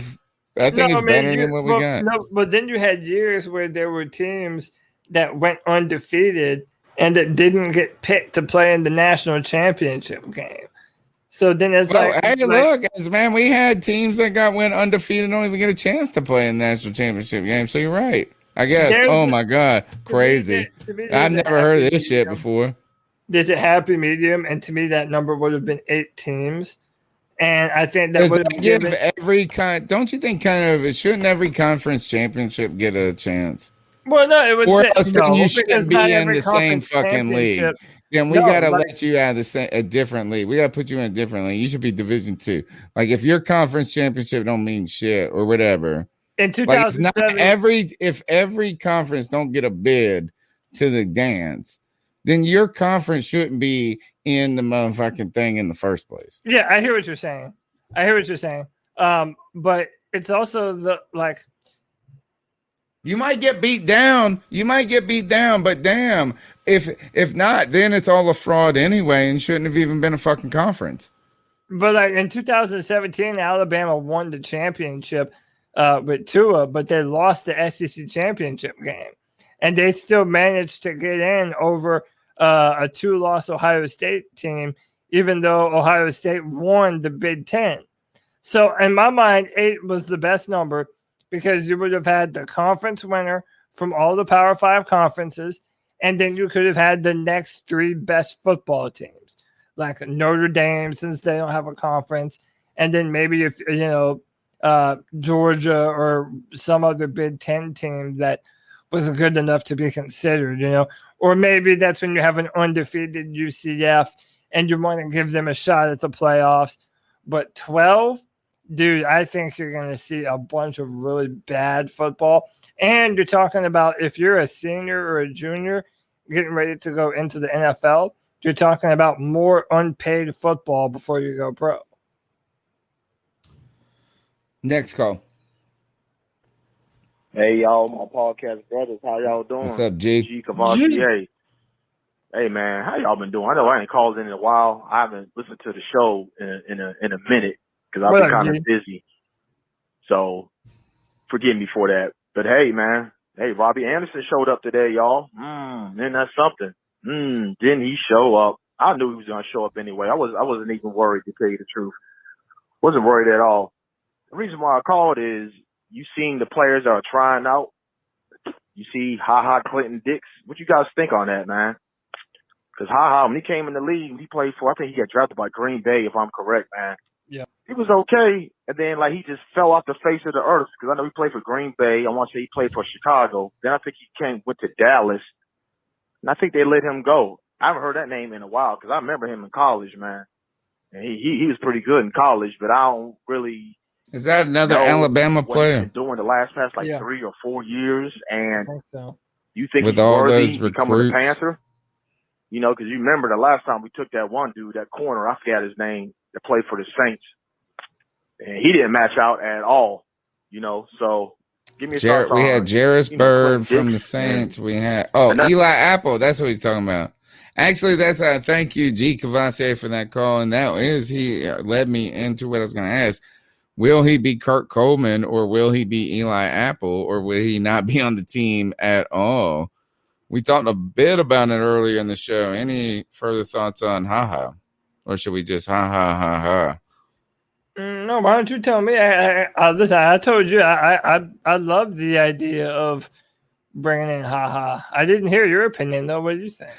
Yeah, I think this is that I don't see any reason why on the face it seems like a bad idea. Yeah. Right? Yeah, Is that like I guess I just have questions. Is like, number one, why didn't he play last year? That's my first question, is why didn't he play last year? Was it because of COVID? Did he opt out? Was it because he didn't make the cut? Was it this and that? The other question is why has he not stuck on these defenses? And I don't ever really remember anybody acting like he was terrible. You know, we've kind of gone up against Green Bay, I feel like, in the past. And I feel like, yeah, he made a Pro Bowl early on or something like that. I mean, that Chicago defense is generally so he kind of got, maybe he got who's your boy? You love you're the guy that put me onto that safety from Chicago. Oh, Jackson. Eddie Jackson. So did he just get is Eddie Jackson just like his dog? You know what I'm saying? Did he just get out dogged there? Maybe that's it. And so these are Marcus Riley said he was cut by Dallas last year. Yeah. So who's always been looking for a safety? Dallas been looking for a safety longer than we have. Yeah. It feels like. So I have more questions than answers when it comes to Ha. Yeah. But is that I don't see why there couldn't be room on this team at this moment. Yeah, it almost seems like there's not too much downside to it at all. What could it possibly hurt? It's not like Apple last year. Apple last year, I felt like we were expecting him to start, and he didn't even make the team. We expected him to start. It was like that. It was like Marty Herney went out and targeted Eli Apple, only to find out he was a poison fruit 2 weeks later. Yeah. All right, last call of the night. Hey guys, it's Joey.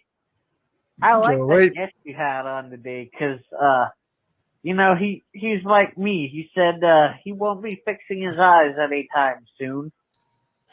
Me neither, but I don't think I'm fixing my eyes at all. I'm born blind. I'm going to die like it. I'm fixing my ears, though. That I will be fixing somehow. I don't know how. Anyway, guys. All right. Oh, and also,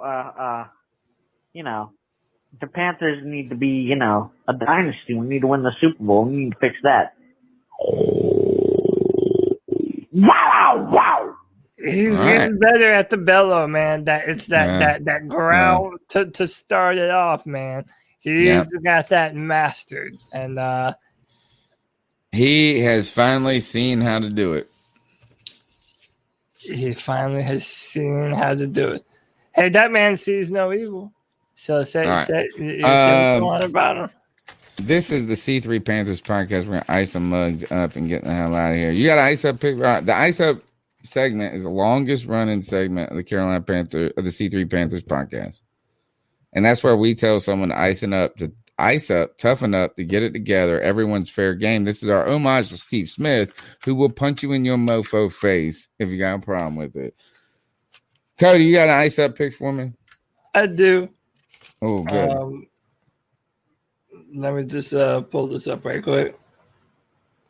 So, somewhere in San Francisco, at a Walgreens, homeboy just goes in with this bicycle and a big ass trash bag, and he just helps himself, bro.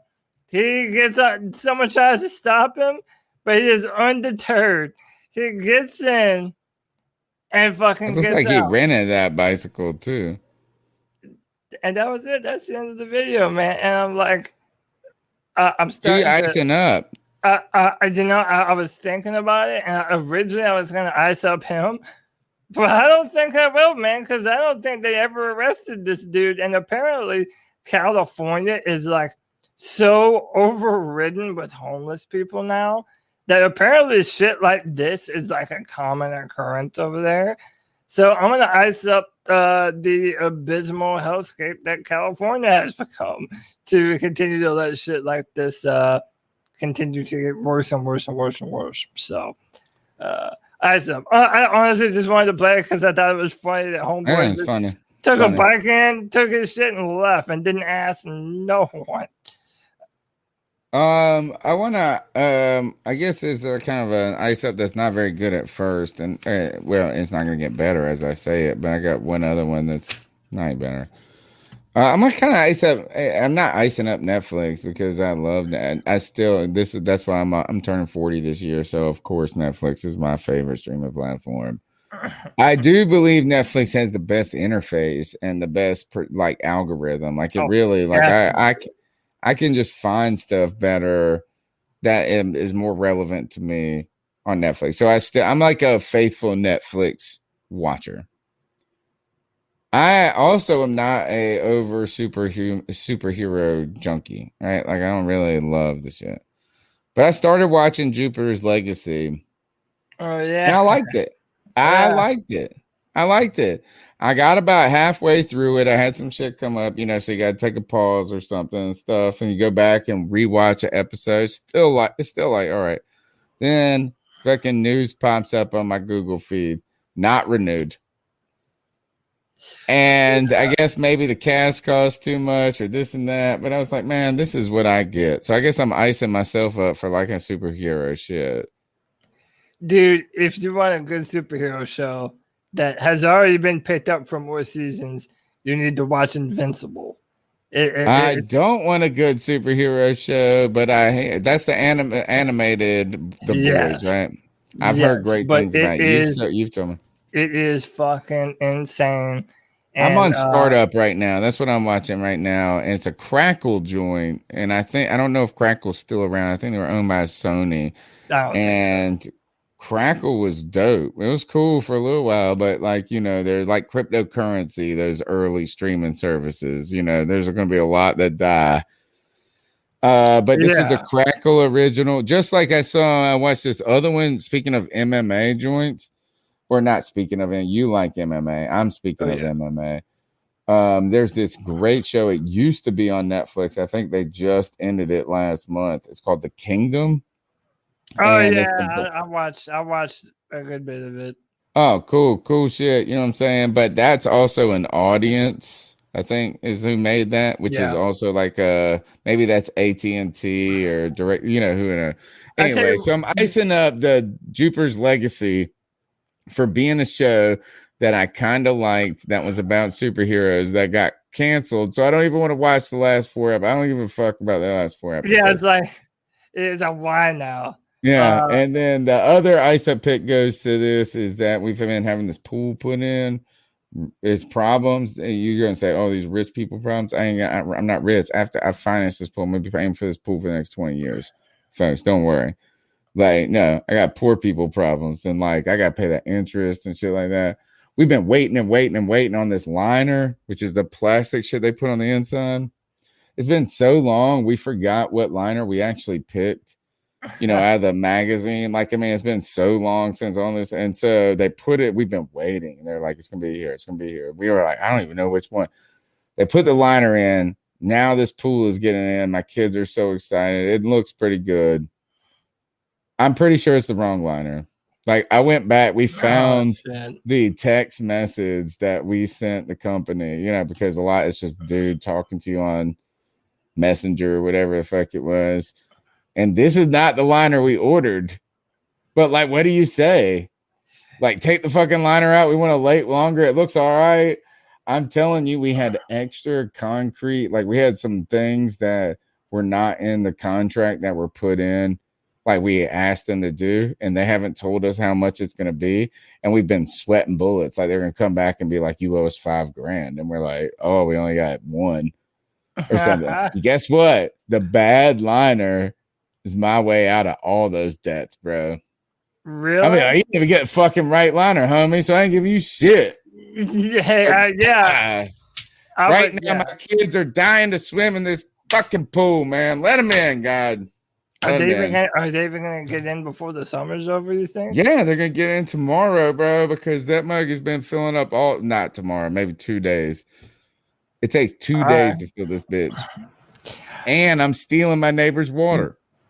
Not stealing. I sent him a text message. No one lives there. I was like, can I use your water hose for a minute? Like 7 hours.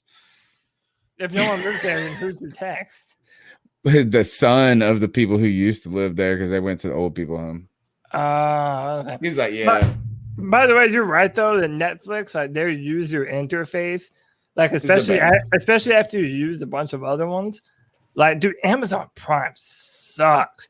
Dude, HBO Max sucks, bro. Yeah, it does. I look, is Amazon Prime ain't even on my hit list yet. HBO Max sucks. Amazon Disney Prime Plus sucks. is fucking the pits, bro. Netflix definitely. You can tell that they've been doing this shit the longest. They have an algorithm, and this is what a stock show I listened to, man. He says it's all about the algorithm, about what you watch and what you like, and they suggest shit that is truly fucking relevant to you. The other ones, you just have to search for it. So like when you go to HBO Max, you just got to really, truly, like they give you 5 movies that you could watch. And then it's like, look at all the movies we got. Yeah. And so now I got to look at 982 movies from A to Z. Dude, I was devastated. A year or two back, I had to reset my password and shit on Netflix. And I got back into my account, but it basically reset my account. So it forgot like all the shit that it learned about me over the years of like all the shit that I watched. Rank your top. I had to like start over. Rank your top real quick for me. Rank your streaming services. I mean, by Netflix number one. By content. No, just like what's this is what if you're like what's your top like 1 to 5 or 4 whatever. I don't even care. Give me the top 3 whatever because Netflix is number 1 to me. Yeah, I mean, I don't pay for YouTube. I probably use YouTube more than anything. Yeah, but they don't have original. That's actually just YouTube TV. Yeah, so that don't even count. I count this and this Netflix. I count Amazon Prime. I count Hulu. I count HBO Max. I count Disney Plus. And maybe I guess you can throw fucking the Peacock in at the end or whatever. I've never used that one personally. Nah, I'm not paying for that shit. Netflix is awesome, and I love the shit that they put on. Even though the app is fucking terrible, I generally love the Netflix app. Is that terrible? No. The HBO app is terrible. Oh, yeah. But the content, dude, when HBO decides that they want to make a kick-ass new show, let me tell you, they fucking do it, man. Well, we're waiting because they haven't done one in 2 years, bro. Oh, there's a bunch of them. Have you watched Succession? Dude, Succession. No, I haven't, and it's on my list. But it's like, okay, so that's their best show right now. Succession, The Watchmen. Dude, the Watchmen don't count, man. They're still on the same fucking season. They've only done one season, bro. They got one. Dude, HBO has a bunch of shit. I want to see more. Bunch of shit. I want to see more from the Watchmen. Like, I'm okay with the Watchmen. Like Westworld. I like Westworld too. Westworld's too science. Man, that's the smartest show ever. You better fucking bring your notepad when you watch fucking Westworld, bro. Yeah, like, you gotta be taking notes. Yeah, it's intense. Right. I watched. You're going Netflix, HBO Max. Then probably Disney Plus. It's like, I hate Disney Plus, bro. Well, I mean, again, right now, but they have the superhero shows and shit, and then probably Amazon Prime at the bottom. I think I'm gonna go Netflix, Hulu, Amazon Prime, HBO Max, and at the end Disney Plus. See, Hulu, they just makes me want to pay too much to get rid of the ads. Like, dude, you know what? You never get rid of them, bro. You don't even worry about it. Even when you get rid of them, you don't get rid of them. I've got Hulu Live TV, and there's so much shit. Look, I pay. There ain't a package that you can really have that's more expensive than one I fucking got. Like, I don't know what else I got to do, and I still get ads. You just got to deal with it. Hulu, and you know what? They're owned by Disney. No, but that's why I don't want to deal with it, though. The whole point of a streaming service. You get ESPN Plus, you get Disney Plus, ESPN Plus, and Hulu as a pack, bro. Oh, have you tried Discovery bundle. Plus? You mean where my brother owns that network? No, yeah, where your brother has his very own show. Yeah, no, is that I get, you know what? He's going to be so mad. He's going to call me later and he's going to say, how the fuck did you not give me any credit on your top 5 streaming services? Yeah, right. You mentioned Peacock before me? Some family you are. All right. That's the C3 Panthers podcast. My name's Tony Dunn. You can follow me on Twitter at cat_chronicles. Cody, where can they find you? At Cody Lack, right there on the screen, at CODYLAC. I'm still the analyst at drafttech.com. And that's it, man. We'll see you next Tuesday night, 9 p.m. And if we don't see you then, we'll see you before then. Because we don't miss Tuesday nights, homie. We be back next week. Keep pounding. We love you all, folks. Smash the thumbs up. Be a part of the show. All that. See you next week. Peace. He said, watch the